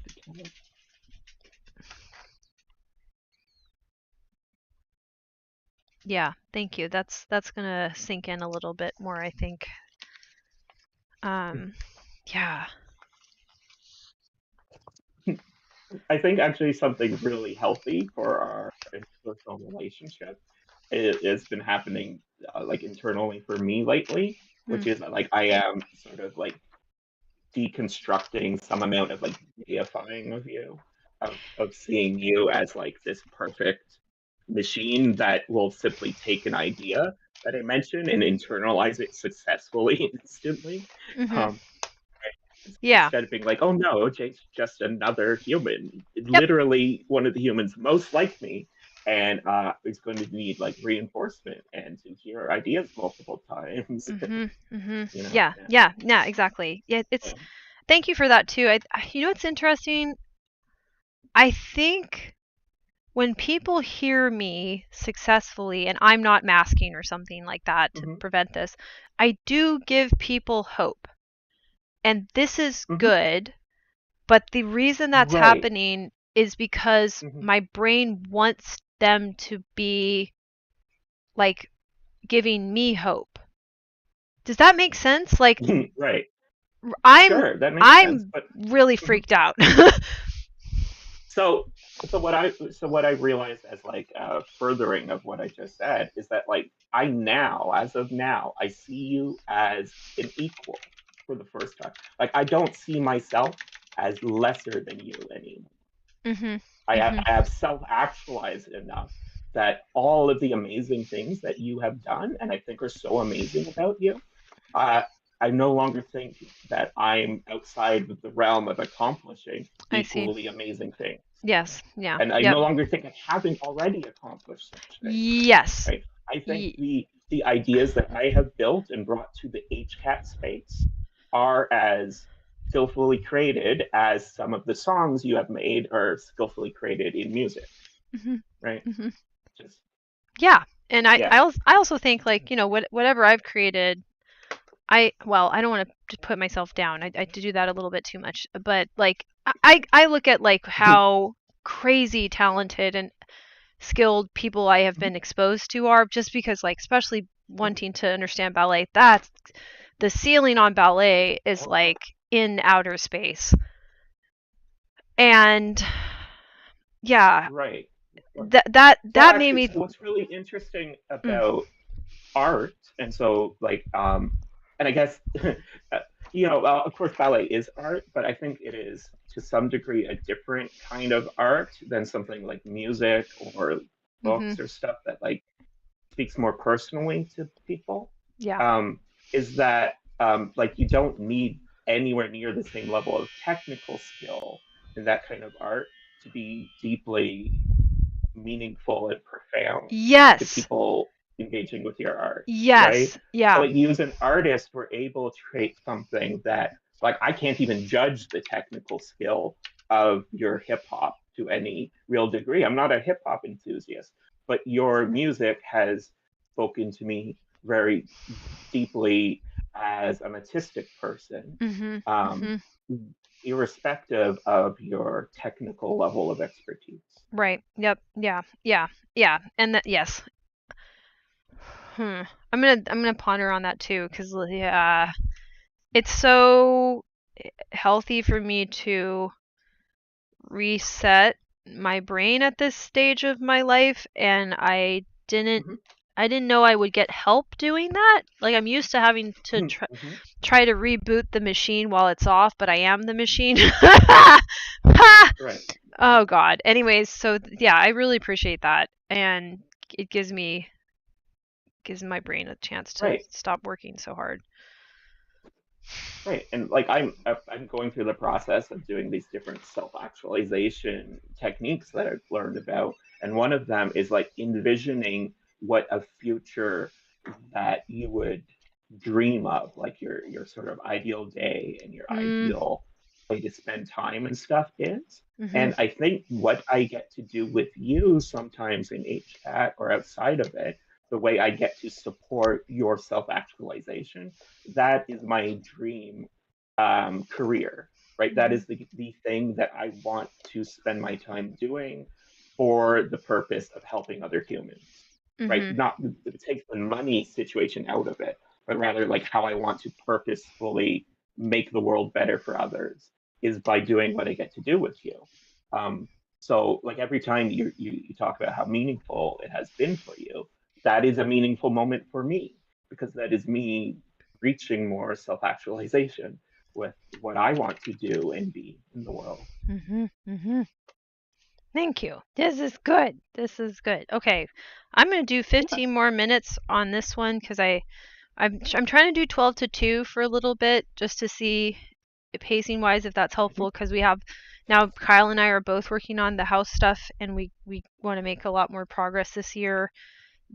We want to make a lot Yes. more changes, manifest more changes in the house. Changes, improvements. Yeah, and Hmm. so we're doing a little bit more like he's at Home Right. Depot getting some stuff and So yeah. yeah, so this actually brings to mind something that I've been thinking about. Like, I think that there are two sort of sides to autistic overwhelm, not overwhelm, burnout, Mhm. right? There is the mental negativity side, and there's the physical burnout side, right? Yes. Actually, I guess there's three. There's a third, which is the temporal constraint Mhm. side of burnout. Mhm. And these all can feed into each other. But I think an issue that a lot of more societally successful at like blending into culture and having jobs and stuff, autistic people have, is that they have overcommitted their time. They didn't build with the intentionality of honoring the fact that they're disabled Yes. and that they have needs that need to take up time. Yes. So which I bring up just that like the idea of getting yourself a whole another hour of time Sunday Mm. by constraining this thing we're doing to 2 hours instead of three is Mhm. actually the exact kind of thing I would suggest someone do, Mhm. right? I the idea that like what would be really really helpful is that you take a new or something, and then throughout every day for at least a week, anytime you know yourself doing something, you write down the current time, and then you write down everything you could remember doing since the last time you wrote something in this book Yeah. to try to get on paper an actual historical record of Mhm. all the things you're doing and where time is going and what our commitments are. Mhm. Because I think as part of our autism and social temporal issues, we're bad at, It's so hard. you I, know, even the holding language what is your commitments are yes, and yes. everything. Yeah, Yeah, no, go yeah. ahead. Even the language around commitments and time, my brain, I can feel it like detach because it's like, oh, I'm bad at Right, that. Meh. And so, yeah, I need right, right, that to be reset right. entirely. And so I also am hopeful being true that this being bad at it is much more of a skills learning growth issue than some Yeah. sort of like fixed issue Yeah. Yep. independent of your brain. No, I And so think that that's true.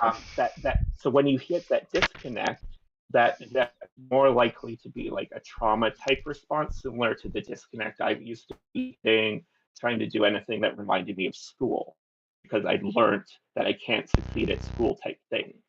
And so my life, because that's your temporal habitat, right? Mhm. You exist within time, and that is the temporal aspect of your habitat. And so if you have a cluttered temporal habitat, and especially as an autistic Uh, person, if you are going through more transitions than you need to be, you are making an unnecessarily unhelpful habitat for yourself. yes. Huh. I wonder, okay, this is just occurring to me now. Maybe Mm-hmm. if we want to really enforce doing is building, and by the way, I'm reading these books now from Lake Hoff and everyone and Johnson to get them all into Mm-hmm. my brain. We need a metaphor about time that is building because Mm-hmm. time Yes. seems Oh, like yes, it yes, should yes, be yes. the domain of the arrivers. Oh, no, okay, so I think I already have the or like the foundation for it because so when you start writing to-do lists, this is doing as arriving because you're putting down what you're going to arrive at ahead of time. So Hmm. that thing I just described to you is a have built list. You're writing down what you have built within your life, Oh, within your day. So each day you write down what you have built as part of your day so far. And each day you are building your experience of a day throughout the day temporally. Yes. Right? Huh. Yeah, okay, that makes sense. Right. Um, do you need a moment to process that a bit? I think it's in there enough. Okay, please continue. And then Tara's here, so we can talk about the topic about China and autism a bit after that, when the transition makes sense. Hi, Jane. Oh, you cut out for a minute there. I think you're back now. Oh, hold on a second. Let me see what happened there. I think I was just going to a weird spot in my house. That on my time timer in front of me so that I can manage that for you. Thank Like you. we talked about before, like you're the captain, so I'm your oh, what's the word for the First second mate? on a boat? First mate. Yeah, I'm the first mate, right? And so the Yeah. captain is in charge of the overarching vision of what we're doing, and the first mate gets in charge of execution. Mm-hmm. Like I think that dynamic is actually extremely helpful in these spaces when possible. Yep. By the way, Pirates are fun. I just I'll let Tara go in 1 second, but I just finished watching Star Wars Skeleton Crew, and like it's a kid show, and it's really really fun. They have a lot of fun with like doing pirates things and stuff. Yeah, go ahead, Tara. yeah, I just wanted to say if you want to end at the hour, that's fine by me. Oh, we can, if you, I would like to try to get into discussion, so it gives us a little bit more time to do that too, because Yes, we were this is hoping why to I hear asked you yours. the clarifying time, Jane, because Yeah. like on if we're doing it by the hour, we'd be ending in 7 minutes. But it sounded like you mentioned wanting to talk to Tara a bit. I'm like, oh, you want to do a bit longer. So Yeah. 25 Yeah. hours of actual stream. Great. Yeah, and so you cut out a bit. Did you say you wanted to hear a bit more about my ideas that I was Yes, talking about? let's do that, and then Yeah. we'll transition after you've finished a good stopping Sure. place. Well, yeah. Have you got your streams back up? You have. I think we're good. I Um, think, yeah, stream is back. Oh, okay, good. And I figured out, Oh. right. And so actually, like a lot of the embodied language that we use when doing as arriving is actually already doing as building language, like laying a foundation. And so I think what has really been working for me in building my day is thinking of the first thing to do in your day is to lay or build your energy foundation, right? So the very first thing you want to do is get your mental energy up, aka raise your arousal in your affect. Mm. And so you'll do whatever happens to be for you, as you know, you're the individual you are, is the thing that you're so excited about and will get you hyped up and moving and wanting I'm gonna start listening to my whatever on that morning is my favorite musical every morning. Mm. Before I do anything else. I just have being hyped up and listening to musical time because I cannot stay in bed listening to a musical that is Oh, hyping me up. yeah. I need to move. I need to dance, and it completely because I realized we're missing a word separation. There should be two words for the word what the word depression is doing, because there is sadness and low arousal depression, right? That's the more like medical kind. But there's also you have just woken up and you're not energized, and that is also like the word I would use is depression, right? I Right. am not a morning person, so when I wake up, I am in a state of depressed arousal, and I need to be energized and get out of that, right? And that's actually really easy to do once you have specifically realized what is going on, right? And so many people struggle with like, how do I get out of bed, right? Like, and you're like, I have to get out of bed at 6 in the morning, but I don't actually want to, and it's a struggle. So what I would suggest is you actually set your alarm half an hour earlier, wake up at 5:30, and you spend half an hour doing whatever is your version of listening to your favorite musical, right? You get to be excited to do something you love for half an hour, And then your energy will be up, and then you will want to go on to do the other things. Right. Because this goes into the fact that if you are using should language about like I should do this, I should do that, I think that you're in a mindset that is ineffective in that moment. Because you actually, it's not that you should get up at 6 a.m. It's that you actually want to get up at 6 a.m., but you don't possess the energy and motivation to act upon your want. So it's not a should. Should is something that you're being told to do, but you don't want to. And you actually do want to get up. So all you have to do is find for yourself that energy to motivate, aka move you out of bed and be moving. And then you could go on to the things that you know that you want to do, right? Because even if the thing you want to do is like go to a job that you don't prefer compared to a better job that you want to get, you still want to go to that job now because you want your life to be stable. You want to continue your income, right? The example I used earlier was like, I don't enjoy emptying the cat litter. And if I don't energize and motivate myself ahead of time, I will struggle to do it or not do it. But I definitely want to. As one, I want the cats to have a good experience. I don't want to smell around the house. And I definitely don't want them to start peeing at other places, right? And so when there's something you want to do that doesn't innately energize and motivate you, well, guess what? Our bodies, they use chemicals that stay in our bloodstream and our brain after they energize us. So we can simply energize ourselves. Oh, that's first, so smart. and Right. then do the thing. Oh. Right? I'm so excited from all this dancing that I've been doing. And now, and in fact, your therapist told you to like do the thing you're most excited for first in the morning. Yes. And then I hit it up with do the thing you're least excited for first thing after all of your energy foundation. So the first part of the energy foundation is getting your arousal up with the thing you love, and then it's feeding yourself, taking in a medication you're supposed to take, doing some stretches, and maybe if you do morning exercise, you do that, and then if you can go outside or at least like look out a window at the sun, and then do and whatever's closest to you in your life to a spiritual practice. So do a little bit of meditation, or like if you're an atheist, but like you're a cool, funny person who likes improvisation and stuff, do a fake prayer to the sun and have fun with it. Because there are reasons that people actually get benefits from doing things like prayer that are scientific and have nothing to do with the religion, right? Right. Or one thing that works is just you could write a list of affirmations or things that you appreciate about your life.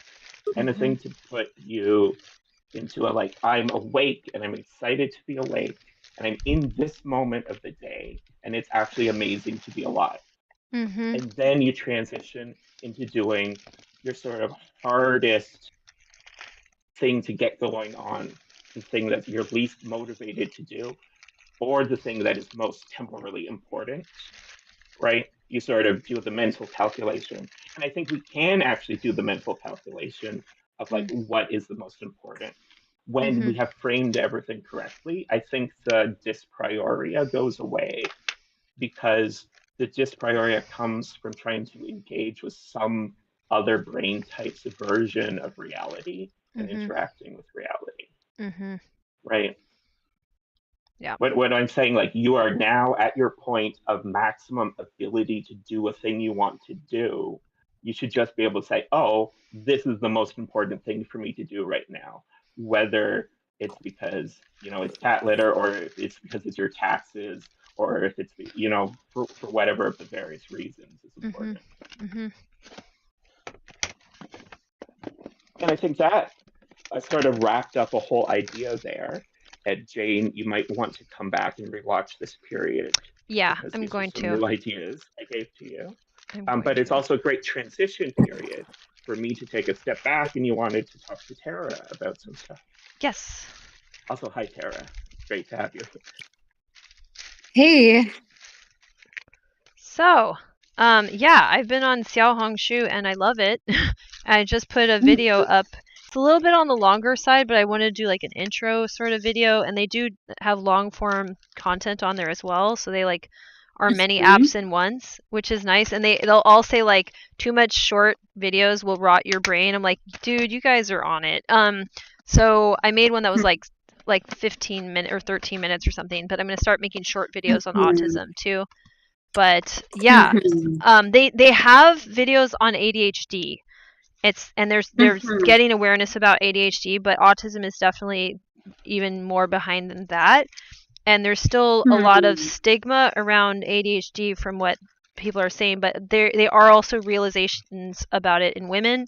And since the app is primarily a women populated app, there's some really good content about that's being made by women with ADHD who are in China. Yeah, so that's some stuff that I started to see, and then TikTokers are re-uploading or making new content about ADHD there now as well, but not as much with autism. So autism is going to be exciting to connect to people about. I had a lovely DM interaction with somebody who appreciated another post and was like, oh, you mentioned ADHD a bit. I was like, oh, well, yeah, I'm actually like kind of more of an autism situation over here, but had some really good conversations with them, and they were giving me good feedback about it too. So there's like a very human level conversation that you can initiate there, which is really awesome and inspiring, and makes me think that like I was looking in the wrong direction with like what to happen next. Like the ADA, sure, but we need like a global initiative at the UN level or whatever body we have in the future. It has to be organized globally, and it has to be organized between us, and we need to have translation software to talk to people with autism all over the planet. That's just right. So it.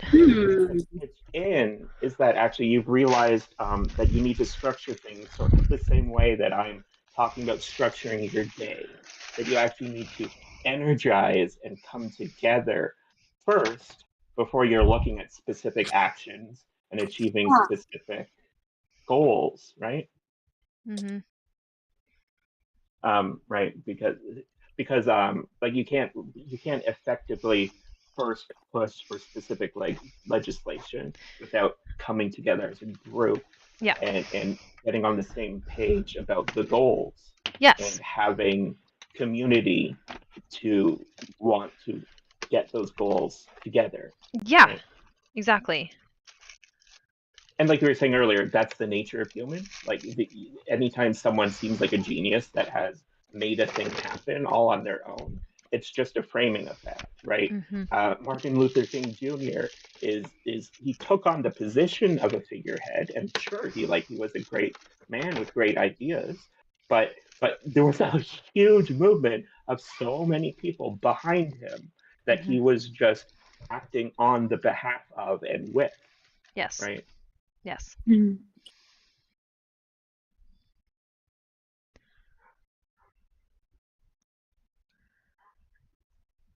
Yeah, so I'll have updates about videos that I'm making for Xiaohongshu and like how it's going. I got CapCut's desktop app, which is actually a pretty decent video editor software, and it lets me do like the captions in Mandarin. So that's good. Well, it's simplified Chinese, but yeah, it's pretty good translation software, and I'm very excited to make some more zippy edits on it too, because it's probably gonna be good for me to do that. But I'm familiar with editing software because I was an intern with the San Francisco Dance Film Festival, and I was doing edits on dance videos. So like I know how to use video editing software well enough that this should be really enjoyable. Sorry, I just had a realization that Zhang Haongshu, it's you're saying, is mostly known in English as Red Note. Yeah, Red Note. That's the same thing. Same I thing. thought this was a different thing. No, I just say Xiao. I just try to. So I'm trying to say it correctly so I get better at it. I'm still bad at it, but it's something like Xiaohongshu. But autism and context. I didn't realize, I thought these were two different apps. No. But I had found out about Red Note separately, and then you were talking about a whole different app. But no, these are the same app. Yeah, this is Red This Note. It's called Yeah, Red Note's Gotcha. great. It's so good. It's so good. I love it. Right. And so for everyone listening who wasn't aware of it, especially like if you're on Twitch, you probably don't know as much about TikTok. But Red Note, when the TikTok ban went into effect for half a day in America, a lot of TikTok creators ahead of time or in that moment switched over to Red Note and started trying to build community there. Yeah. Instead of partly was like an unhinged rebellion, but then as soon as people got to Red Note, they realized they had been kind of completely brainwashed with propaganda about China their entire lives, and immediately became emotionally overwhelmed by how wonderful everybody was being and how screwed up everything else is. Yeah, it's not quite she. It's like xiao. It's like xiao. It's like somewhere in between like a s and a sh. So it's yeah. I don't know how to do it yet. So like xiao hong shu. Yeah, it's close to that.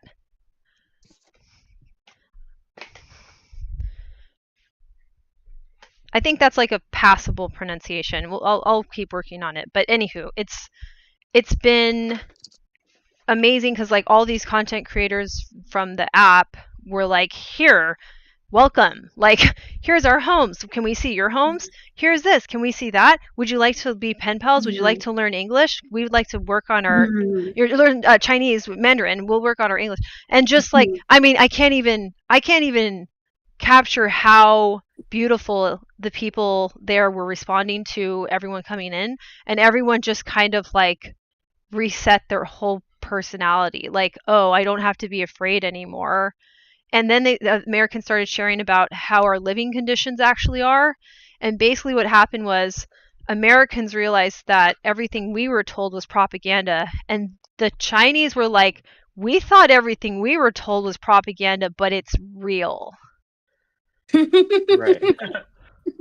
Sorry, I was just listening to pronunciation, and it sounds like you don't pronounce it as an X, but an S. So it's like Xiao Hong Shu. Like you could hold the S for a little bit, like Xiao. Xiao, yeah, that's what I was hearing too. Yeah, it's yeah. It's a little, yeah. You should hear some native speakers do it. It's like I need to learn how to make that sound. It's a little more specific, I guess, but we'll learn how to do it. It's prejudice free to the extent that they experience like everybody has cultural baggage. But even that, there's like a better framework for talking about it. And like even okay, I reported a comment, right, because some MAGA persons, a couple MAGAs are trying to come in there. It's really gross. Some MAGA person left a bad comment, and I looked through the comment report options, like I reported it. One of them just said unfriendly comment. I'm like, dude, yeah, like I want that setting on everything. Like if I could, you know what I mean? Like all of my social media, and not everybody has to have it, but I want the option to be like, if it's unfriendly, you're out of here. Mr. Rogers is my role model, you guys. I don't want unfriendly shit. Why is it even remotely necessary? It's abuse. And so you can say like, that's abusive and unnecessary. Go away.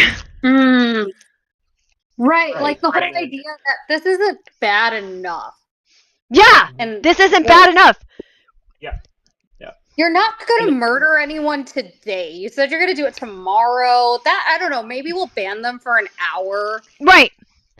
Don't you know that Brock Turner has a magnificent future ahead of him and he shouldn't have to do any jail time? I mean, we're overreacting. Like that vibe, but de-escalated only slightly. No, absolutely. And now Donald Trump doesn't have to do jail time. Insane. What I've heard is that basically like the Chinese propaganda is looked at as like over the top, obvious, and childish. Yes. And so there is a lot of Chinese propaganda in things that the Chinese government does, but it stands out and no one takes it seriously because it's done clumsily like that. But then there's a famous joke about an American guy and a Chinese guy who are hanging out talking politics. The American says, I'm really fascinated by Chinese propaganda. It's like every piece of media there has to, in some way, glorify the state, the party, or the ideology. Chinese guy says, oh, Chinese propaganda is way too on the nose. Everyone thinks it's corny, especially when they try to appeal to younger people. American propaganda is top notch, though. It's so good you don't even notice it. The Yes. American guy laughs and says, what are you talking about? America doesn't have propaganda. Yeah. Right? Like they have no idea Yes. that everything, every politician is constantly speaking through the lens of American propaganda. Right? Every textbook is built from American propaganda. That the American military actively funds Hollywood and has script control over any film that has a military vehicle depicted in it. Yeah. Right? That the propaganda is everywhere constantly, and in a way that they don't see it. Well, and this is why it's so weird right now, because our propaganda machine is getting jammed up with Christian fascist nationalist patriarchy, and a lot of people are like, what? Like, what are you saying? Because it's the same machine, but they're trying to ram anything and everything through it now. And for some people, they're so brainwashed, they're just going to eat the next slop that comes out. But for a lot of people, that was also a wake-up moment of like, wait a second, why is it so easy for this to propagate? Because the machine is already there. They just put different shit into it to manufacture a different message. That's it. But the machine is already there. And the machine is kind of imploding. It's breaking the gears a little bit. Like some of these people that are supposed to be leftist newscasters are turning into I don't even know what. Like they're losing their minds. But Right. Yeah. Because there's another thing about American propaganda is that everybody thinks that people think that there is actually an American propaganda, but it's not the one that targets them, but one that targets the other side of the political divide that the American system runs on and reinforces constantly. Yeah. Right? They're like, oh, I'm right leaning. I think the leftists are listening to propaganda constantly, and conversely the other way. But both sides are imploding at the moment because of what was happening in Palestine and is happening in Palestine, and the coverage of that, because the left didn't move with the radical shift in the people to being actually anti-war and having real compassion. And then the political levels, right? Like I think the news reporters on things like CNN are political actors who are more or less through capital in the bed of the Democratic Party, right? Yes. And they are saying this isn't an issue. We're on the side of Israel and everything, and everyone's like, no. And then they're saying just ridiculous things about the protesters who are protesting a genocide. They're saying being anti-Jewish. They're saying that even Little Red Book, right? Like they're like, so Xiao Hongshu literally translated as Little Red Book. They're like, oh, it's the Communist Manifesto. That's a different phrase. So like Little Red Book, that's us projecting our English onto Chinese people's way of phrasing their own historical context. That's not how you say that. So it's just them saying it's communist propaganda. It's ridiculous. Right. And so like all of American media still is full of anti-communist propaganda just in general. Oh God, all the time.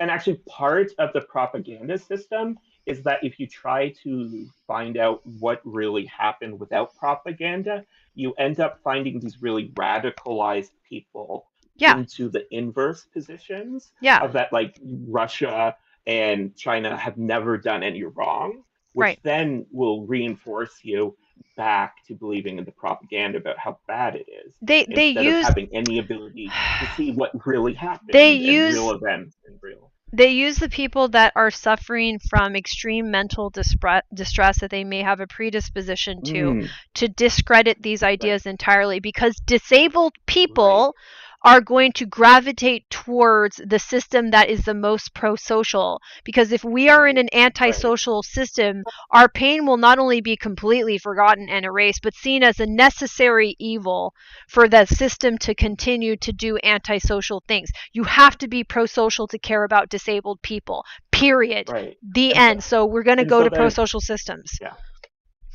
And so then if you're like me, spent a bunch of time in these online political spaces talking to people who hold these positions, you'll find that there are actually a huge number of people that have moved from one extreme of being, fascist or white supremacist or whatever, to being an extreme supporter of communism and defending any communist state that's ever existed. Yeah. Because it's fulfilling this group belonging need for them, and that they are like they have been radicalized, and that radicalization just needs an idea for them to grab onto. And they aren't actually distinguishing very well between these completely different theoretical frameworks.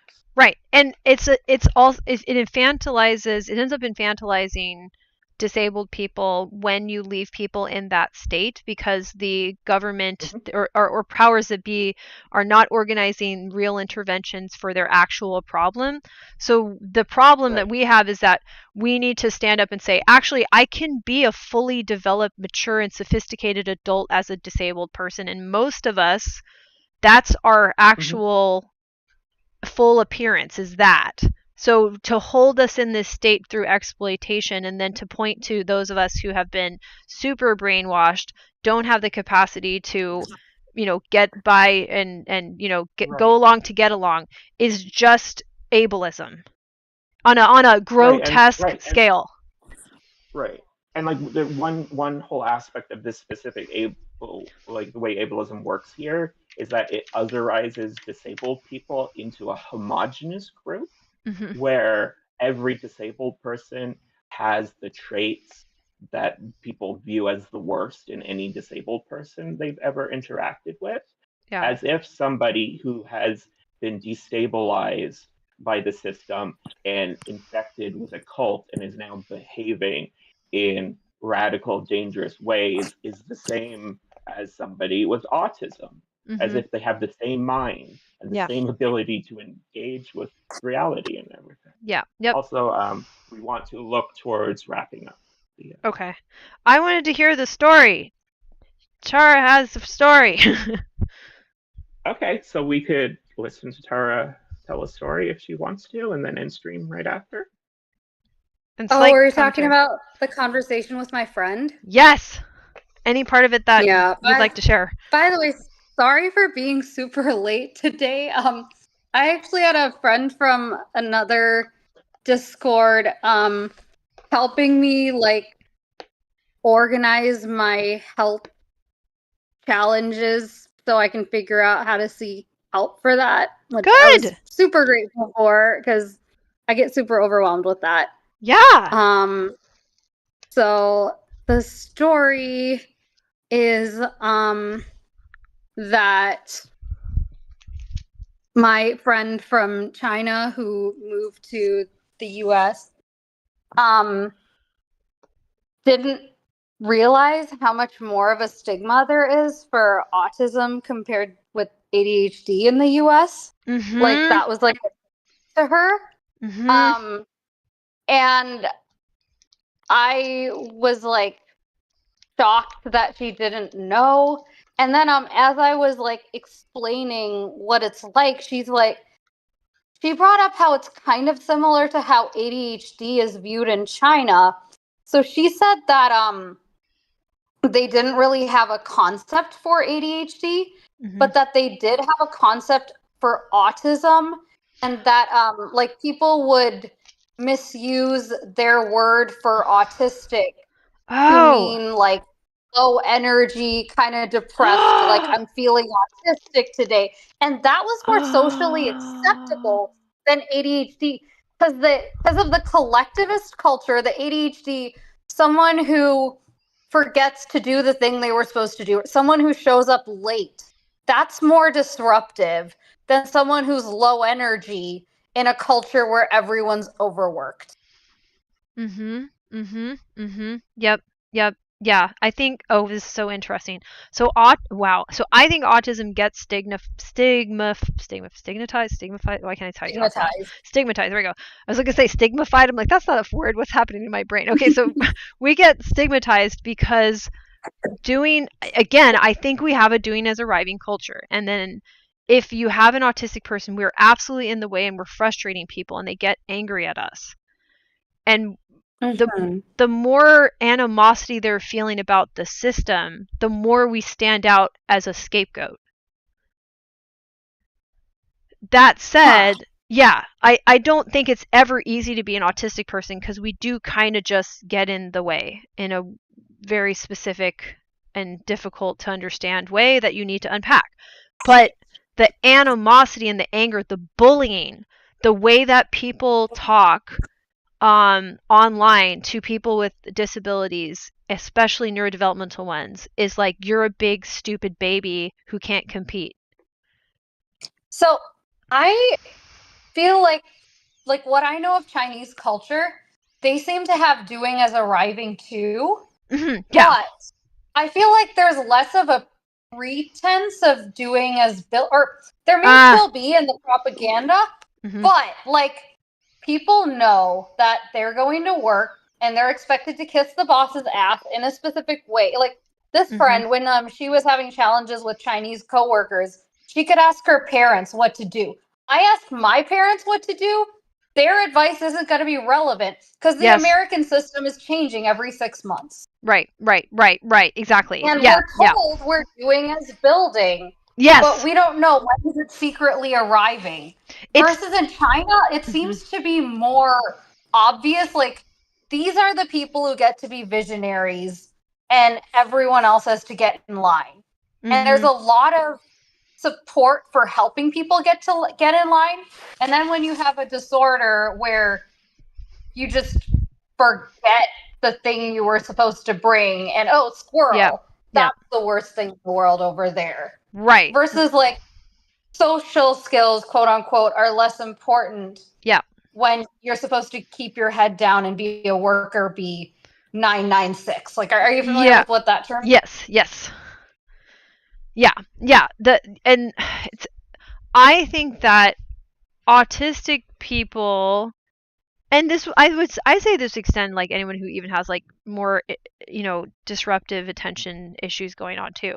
We really do want to work like almost at a workaholic level if we're building something, even if we don't necessarily think we're going to get a lot out of it in this very second. Like it's not like compulsive, but I do think like you can get us on board with like finding intrinsic meaning in being a good worker.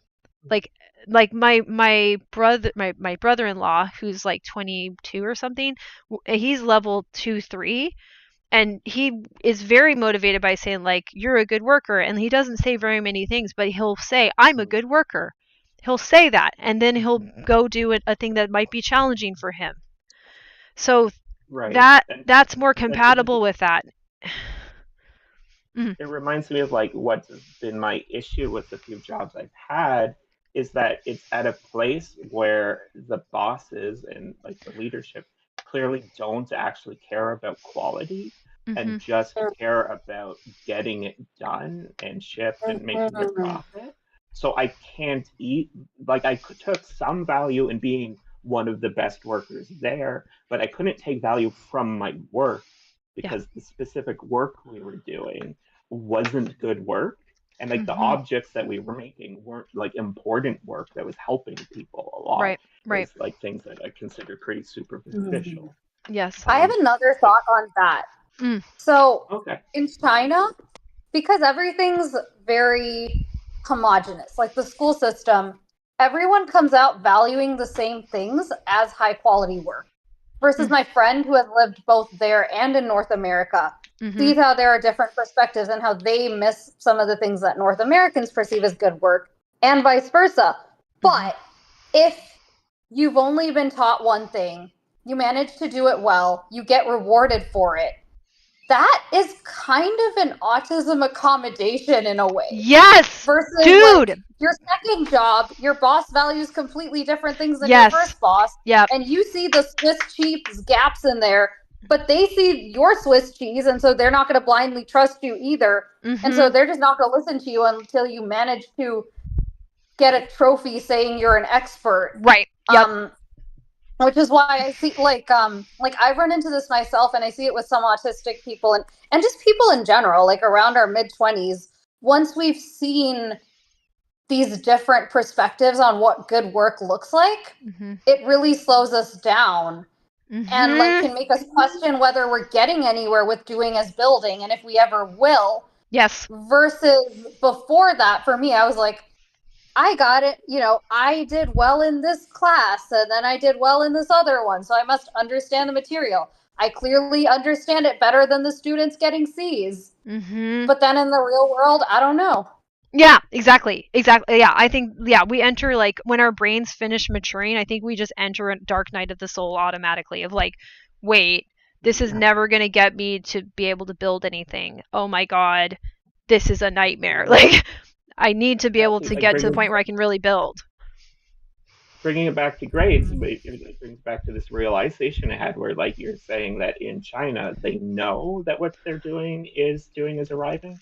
Like, they know they're supposed to just show up and do their work, and that's it. And we're told here that we're doing building. And so that's like how the school system works, is that you're actually doing as arriving. And I didn't know that. And I think I wouldn't have suffered as much in the school system if I had simply understood that the goal isn't to learn and to know things, but to do well on tests and assignments and get a high number. Because then I would have known how to interface with the system to get the results that the system is valuing there. I could have aimed at getting these trophies. Because I thought, because I was understanding things, that was enough, and my grades didn't really matter. Well, the trophies. And so I ended up, having trouble in high school. To make you feel better about not doing that, the trophies at this point are so ridiculous because, and this is what drives me bonkers, and I'm finally feeling some calm around this, having been exposed to people who are having epiphanies from their experience on Red Note and just looking at the TikTok thing. So, but the problem is, we are told Elon Musk is the greatest builder to ever live. And if you are somebody who's been working on your self-actualization as a builder, defiantly, you're like, no, that's not bullshit. And so at this point, clearly they have to rig the system. So you wouldn't have had it. I mean, I don't think you would have made, I don't think any of us, well, I don't want to be too dark on it, but why would we try to make it in a system where they're going to eliminate as many obvious examples of like someone who really does have that mentality, who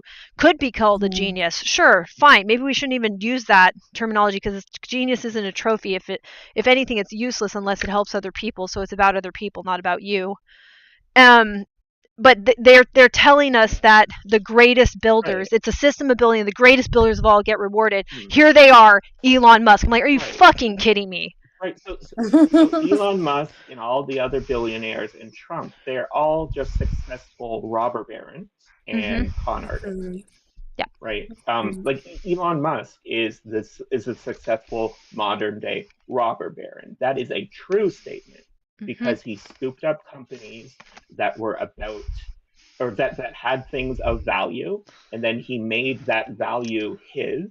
Yeah, and then sold them off for more than he paid for. Through social insights he gathered, because he basically did insider trading. Like he knew the people to know, and then he picked things based on a bunch of people who he extracted that information from.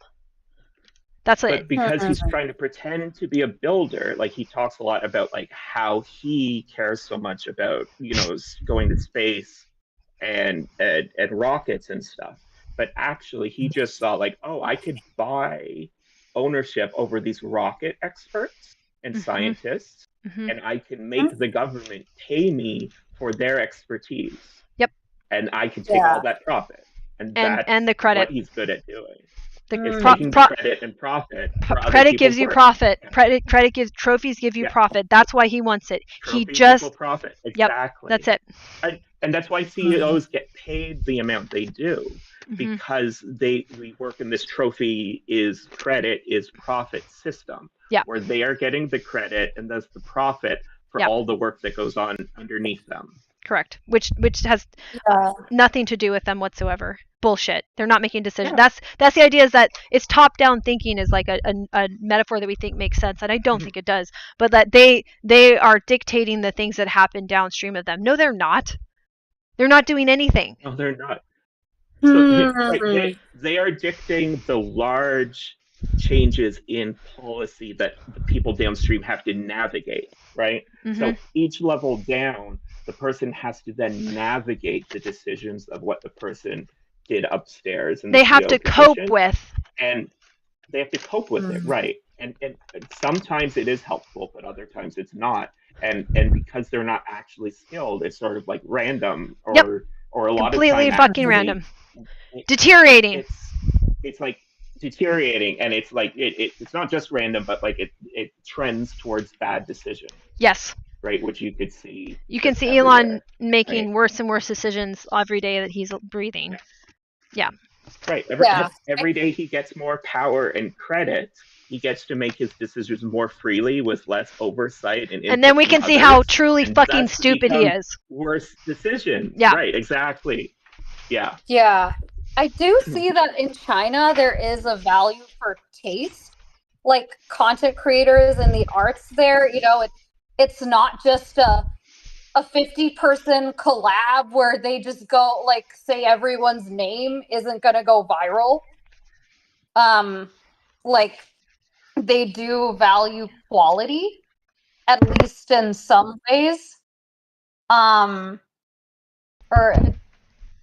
like the bar is a bit higher on that kind of level. I don't know how to describe it. I think it's higher because they've given people standards of living. So of course it's going to be higher. Then you can actually be a builder if you're not having to work to get a standard of living. We don't even have that. Yeah. Yeah, and then it's like because there's kind of that expectation for quality, it's harder for someone to like suddenly jump to I got trophies for being good at like dance, so now you got to trust that I'm a really great singer. There's also two other things that come in, is that they're not having the same top-down market manipulation on things like music, other forms of art that's being done here, right? Like really? the studios for music in America they're crazy. Really hard to choose which kind of people are successful artists and promote and force radios to play and force people to choose, quote unquote, freely from the limited amount of people. And also, if you have worse living conditions, you're more desperate to enjoy art, and you're more likely to be abusing substances, just generally, and that's more open to like liking worse things. Yeah, right. Like drunk people don't have as much taste differentiation. They don't have discernment, period, because they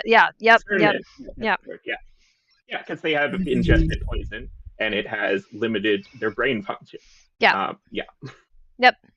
Okay, you probably want to look towards wrapping up. Yeah, let's do a quick wrap up. So the TikTok live was good. I found out that somebody that I danced with is on the autism spectrum and was diagnosed with Asperger's as like 12, but used to be ashamed of it, and I didn't know that when I was dancing with him. And I was like, oh, it just turns out everybody I like is autistic. Like, so far, this is just this is just how this is playing out. But that's amazing. And I think this was very successful. Do we need move away? No, it's just when he was 12, that's what they called it. That's all. Like, you know, he calls himself autistic now too. He doesn't use it, but that was just to put it in context that like the entire time I knew him, I did not know that he had actually even been diagnosed as a kid. So I was like, wow. So That was cool. And then yeah, Xiaohongshu is amazing. You should get on it, in my opinion. And what's the U.S. government gonna do? Like, first of all, they'll try to ban it, but then they're like, oh, you can't work for the U.S. government now. I'm like, screw it. California's gonna secede anyway. I don't care. Like, do you actually think they might? I think we might. Sorry, I don't want to. Yeah, I think we might. Okay. So if it gets really fascist, we're gonna have to. That's just. I'm debating whether to just like take my savings and go find the tiniest shithole I can find to live in. Yep. In the Bay Area, just in case that happens. Yeah. I don't want to be on the other side. Yeah. No. Yeah. Right. I don't know how fast it will move. Like right now, the petition is to consider the feasibility in 2028. They'll like put that on the ballot, basically. But if this gets worse fast enough, I think you'll kind of see the writing on the wall starting to turn into an essay on the wall. So I think you'll have time to get out here, and I do think California might make moves to make it easier for people to get here. I'm going to be going to a virtual town hall for San Francisco, and I think, is it all California? I think it's California. I think actually it is California.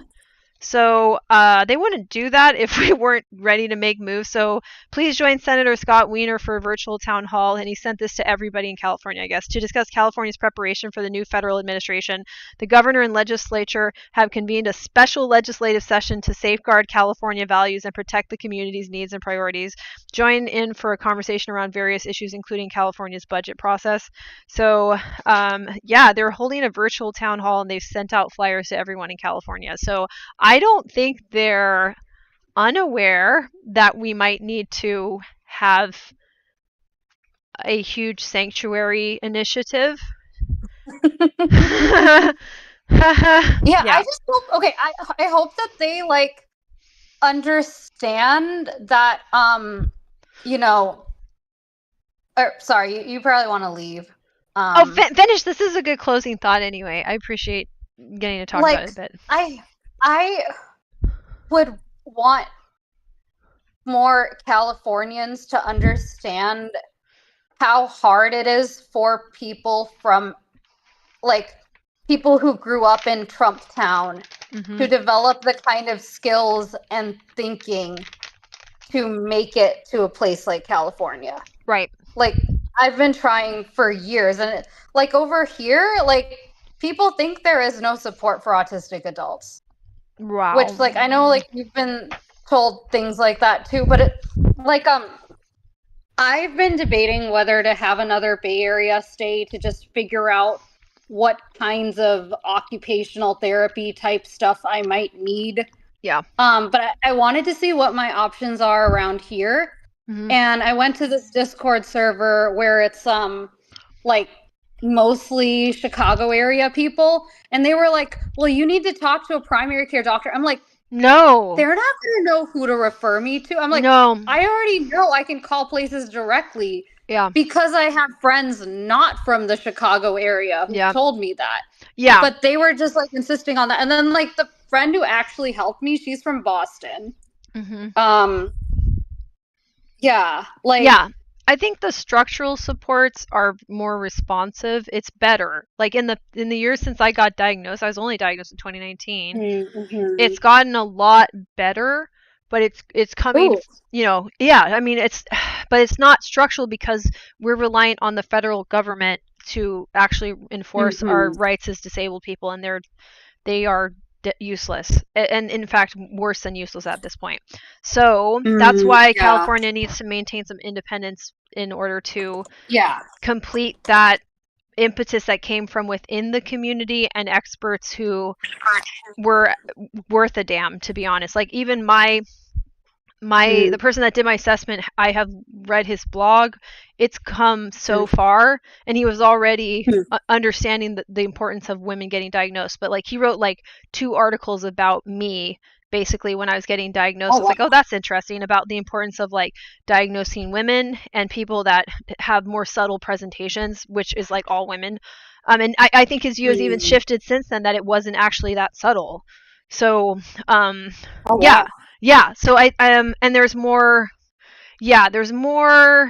word of mouth, but I do think like it's still at like the level of word of mouth, and TikTok was an extension of that too. And so we need Right. we need a conversation, I guess, in California about who do we have in charge that can safeguard this growing, blossoming, but still very new attempt to provide real resources for autistics. We're not there, but the conversation Right. has accelerated here where other places it's clearly not off the ground. Okay, I have a question for you. Do Mhm. you think the case would be stronger if, like, more people from outside California were, like, showing their desire for, like, would that be seen as support, or would that be seen as, like, over, putting too much demands on the system? No, I think it would, but I think it actually has to be international.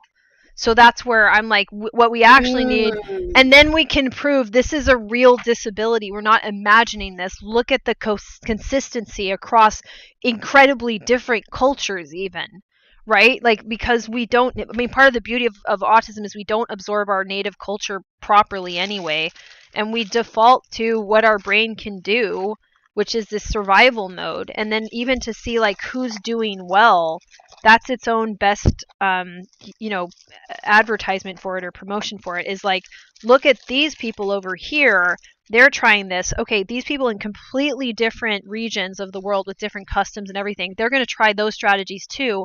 Lo and behold, they're also doing better. So we need to prove that the solution is a for us and about us, and it's not about anybody's ideology, no matter what country they're from or trying to rule.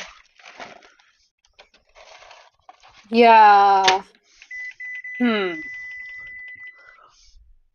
Yeah, so that's why I'm like super excited about Xiao Hongshu, because I'm like, oh crap, this could just be an international conversation, and we just bypass trying to convince people that are never going to believe us, who are assholes anyway. Yeah, actually, yeah. So I have a friend from the Bay Area who, she's neurodivergent. I don't know if she's autistic specifically, but she started seeing a therapist in Bulgaria because the U.S. system is statewide, and I think California is not covered by SIPACT.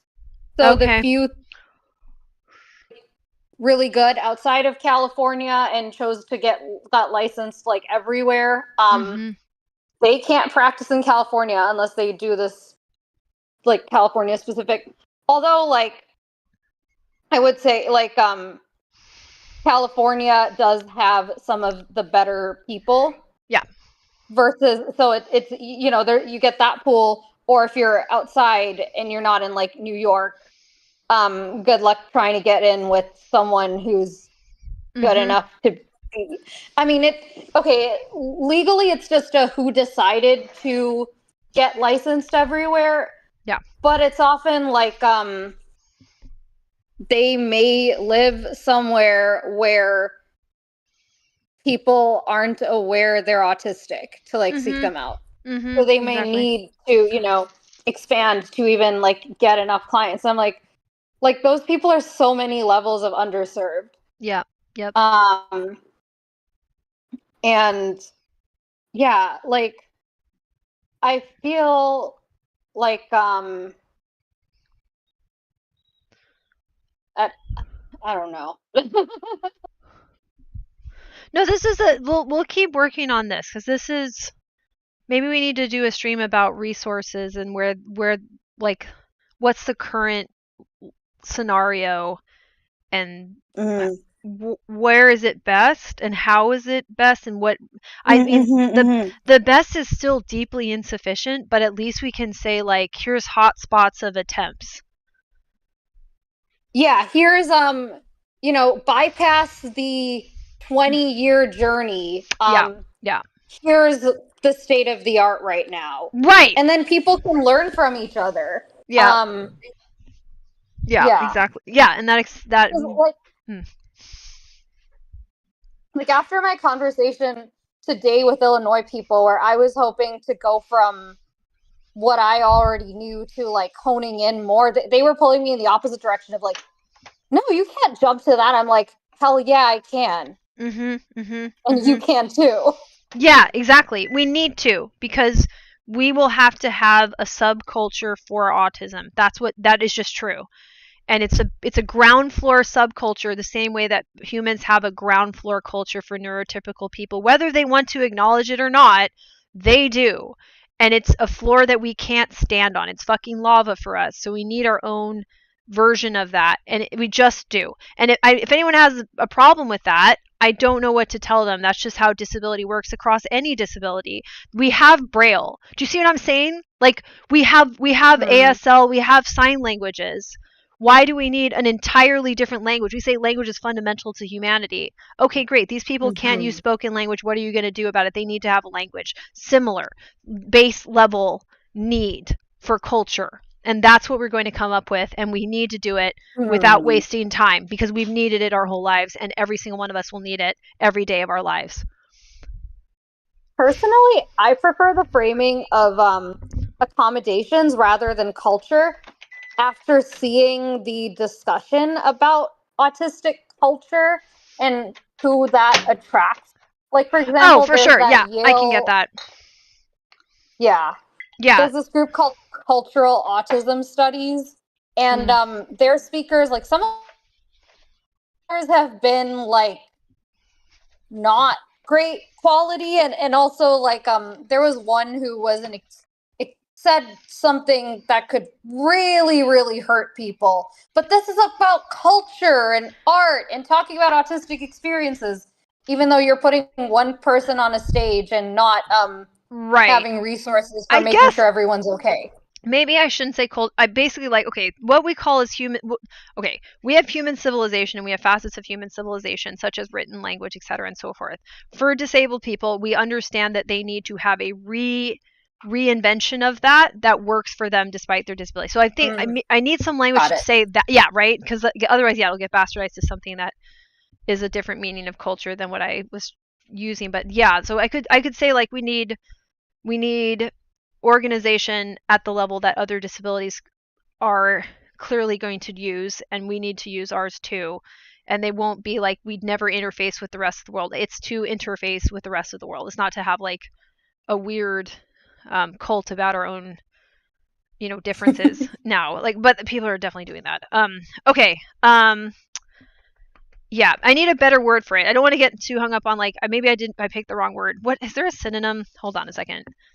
That is more appropriate. Maybe that I can fix this so that I can talk about it. Systems. Because what I'm trying to get to is, like, you know how we'll be like, anthropologists will look back in human history and they'll be like, look at humans inventing this, that, and the other. Okay, well, disabled people couldn't do that, this, and the other. So what were they doing? So it's like, it's the, oh, gosh, this is difficult to find a good one. So, like, culture, if I look up the definition, it's relating to the ideas, customs, and social behavior of a society. So, like, autistic people will have their own branch of society that is not necessarily useful to other people who are not autistic, in the same way that it would be cool for me to learn Braille, but I'm probably not going to. I feel like the word might reveal itself if we, like, talk from the bottom up about what kind of things it would entail. Because, like, when people think about culture or like a branch of society, they often think about like norms and governance and, picture a little village where it's just autistic people, as opposed to, like, what kind of services do we need? Like, so what are the gaps? Where is the current system failing us? Maybe like an anthropological study of autism, because, like, anthropology is a study of people past and present with a focus on understanding the human condition both culturally and biologically. So that's what I meant, was that meaning. And so I don't have a great word. So maybe like the cultural anthropology of autism. I don't know. But where culture is falling short for autistics. Right.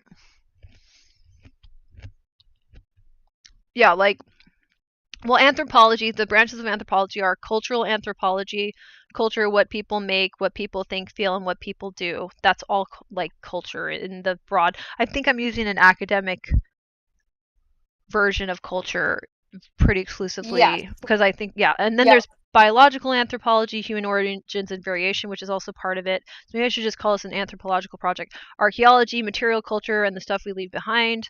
We need to have different material stuff for autistic Okay. people. And then linguistic anthropology, language origin and variation. I have a piece of feedback. Mm-hmm. So if you want to be international, if you want to even go outside California, people are going to misinterpret academic language a lot. And like, to be able to decide whether something is for them, they need it explained in like quote unquote simple language, which I know it's tough because there's so much cultural connotation to a lot of things. But I'm just saying, like, I feel like I've kind of always felt this way in the space where like I need to suspend my default language system and recognize that you're going to use words in a bunch of different ways, which may be more academically correct, but maybe like very different from what I've known them to mean my whole life. And I feel like that's going to happen with most types of people. Well, what I'm going to have to do is talk to an anthropologist and be like, what else are my options for communicating this? Because I need to signify them. So whatever word I use has to point to anthropologists and what they do. Right. Yeah. It's applied anthropology. Yeah. Guess I would ask like what, you know, your kind of intention is, and which I feel like you're still kind of figuring out, you know, like do we change the ADA and then realizing we need to go international, but to do what? Which that's something I'm happy to help workshopping. Yeah, no, it's literally like, I mean, the big thing is we actually need to live in different material conditions. We literally need that. Like I'm not like a workaround, not like a Disneyland version of it. Our everyday lives need to have completely different interface objects, like literally brand new objects, literally fixing objects that we can't use so we don't have to try to use them anymore because we're disabled. Otherwise, it's like we need to understand what those parameters are, because we have a vague sense of it, but it's awash in mythological sort of horoscopic language right now. Like it's really been eaten alive by pseudoscience, and we need to pull it into an empirical study of autism. It's not a vibe, it's a disability. Are you kind of looking to develop a as comprehensive as possible list of things autistic people may have challenges with? So as like a starting point for brainstorming how we can do better. Like what hasn't worked, what has worked. Kind of organize that. Is that what you're saying? Yeah. Basically. Makes sense. And yeah, that's something that like I've been thinking about how to do that kind of work in general. You know, like for any problem space, like, okay, what do people building groups on social media need? You know, where are the gaps basically? So that's like something that I'm just kind of thinking about, like how to format that kind of work. And yeah, love to hear, you know, what you've come across in that realm. Yeah, I actually. Oh, my live is gonna end. Oh, that's weird. Sorry, my TikTok live is gonna end. Yeah, sorry. I should let you go. Let's continue this one, because this is the start of another topic. Yeah.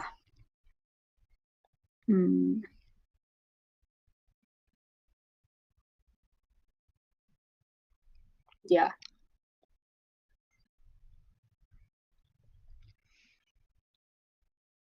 See, none of these are great substitutes. I asked Jamie was asking an AI, and I was like, well, those don't work because they go off topic. In anthropology, the following terms can replace or be used interchangeably with color: way of life emphasizes unique and shared practices, values, and beliefs of a group. Custom highlights the traditional and habitual practices of society, not broad enough. Folkways, coined by William Graham Sumner, refers to the customary ways of behaving and thinking within a group. Folkways would probably take off with some people, but it's still a little bit, it's cutesy to me. And then Sumner also says mores, also introduced by Sumner, emphasize the moral aspects of a group's custom practice. Absolutely not what we want. So I don't know. I like clinical language, and I think we should all just know when it's clinical and when it's not. And maybe that's probably, see, but wouldn't that fix people's fucking brainwashability? Like, God, just know when it's a different context. I don't know. Because to that question, like, I could also see people misunderstanding it. Which is what's happening now when people are using words that are clinical in a non-clinical way. So I wish there were like separate words and people just didn't use the same words in multiple different contexts, which I feel like we probably agree there. It's fine for them to do it. They just have to know that that's a normal part of life and you need to screen for it. Like, I don't think you can fix that because language does continuously have neologisms that are made by specific fields, but this is what I've been complaining about forever, is like, know when somebody's indicating a lexicon or not. If you don't do that, you're screwed. Like, so maybe I just need to do a little bit harder hitting on that. Like, hey, here's our new broad cultural norm. We're not going to forget that lexicon exists, and we're going to screen for lexicon. We're going to ask people directly if they're using a lexicon, which I was. And I was using it because I was like, I don't think there's any other word for this. Isn't this what it is? And I'm not an expert in anthropology either, but I'm like, well, this world talks about this, and nobody else has an equivalent because they're the people that's their expertise. So it's yeah, that's tricky. That may be a separate project for me that I'm advocating, that I think we need to know when something's jargon. I've talked about this before. Okay. I'm gonna peace out just because I ended up going till 3 anyway. But this is great. Sorry. No, you're fine. This is great. But there's a couple of topics that could come off of this one for next week. So I will have to think about that. If there's one that you prefer, please let me know in the Discord, and then I'm gonna go work on the house. Cool. Good luck with that. And I put a work for like systemic change in the H chat. I haven't looked into it too much, but they have an idea for different orgs to like build on top of it and create their own version kind of thing. Awesome. Just something that came to mind. Anyway, talk later. Okay, all right. Bye. Bye. Okay, I'm gonna pop out of here. Okay, well, thanks everyone for coming yet again. I hope that you got to do some good care of your space or self, or both. Hopefully both. And yeah, just take care of everyone that you love and everything that you love, and know that matters. And anyone who thinks that it doesn't is probably a shell vacantly wandering around in the shape of a person, and they are a husk, in fact. You're especially popping in right at the end of the stream. Yeah, I've been going back over to UD every now and then. So yeah, maybe I'll catch you in those next to the woods when she streams next. Don't be a husk. Don't be a husk. Don't do it. Okay. All right. Bye, everyone.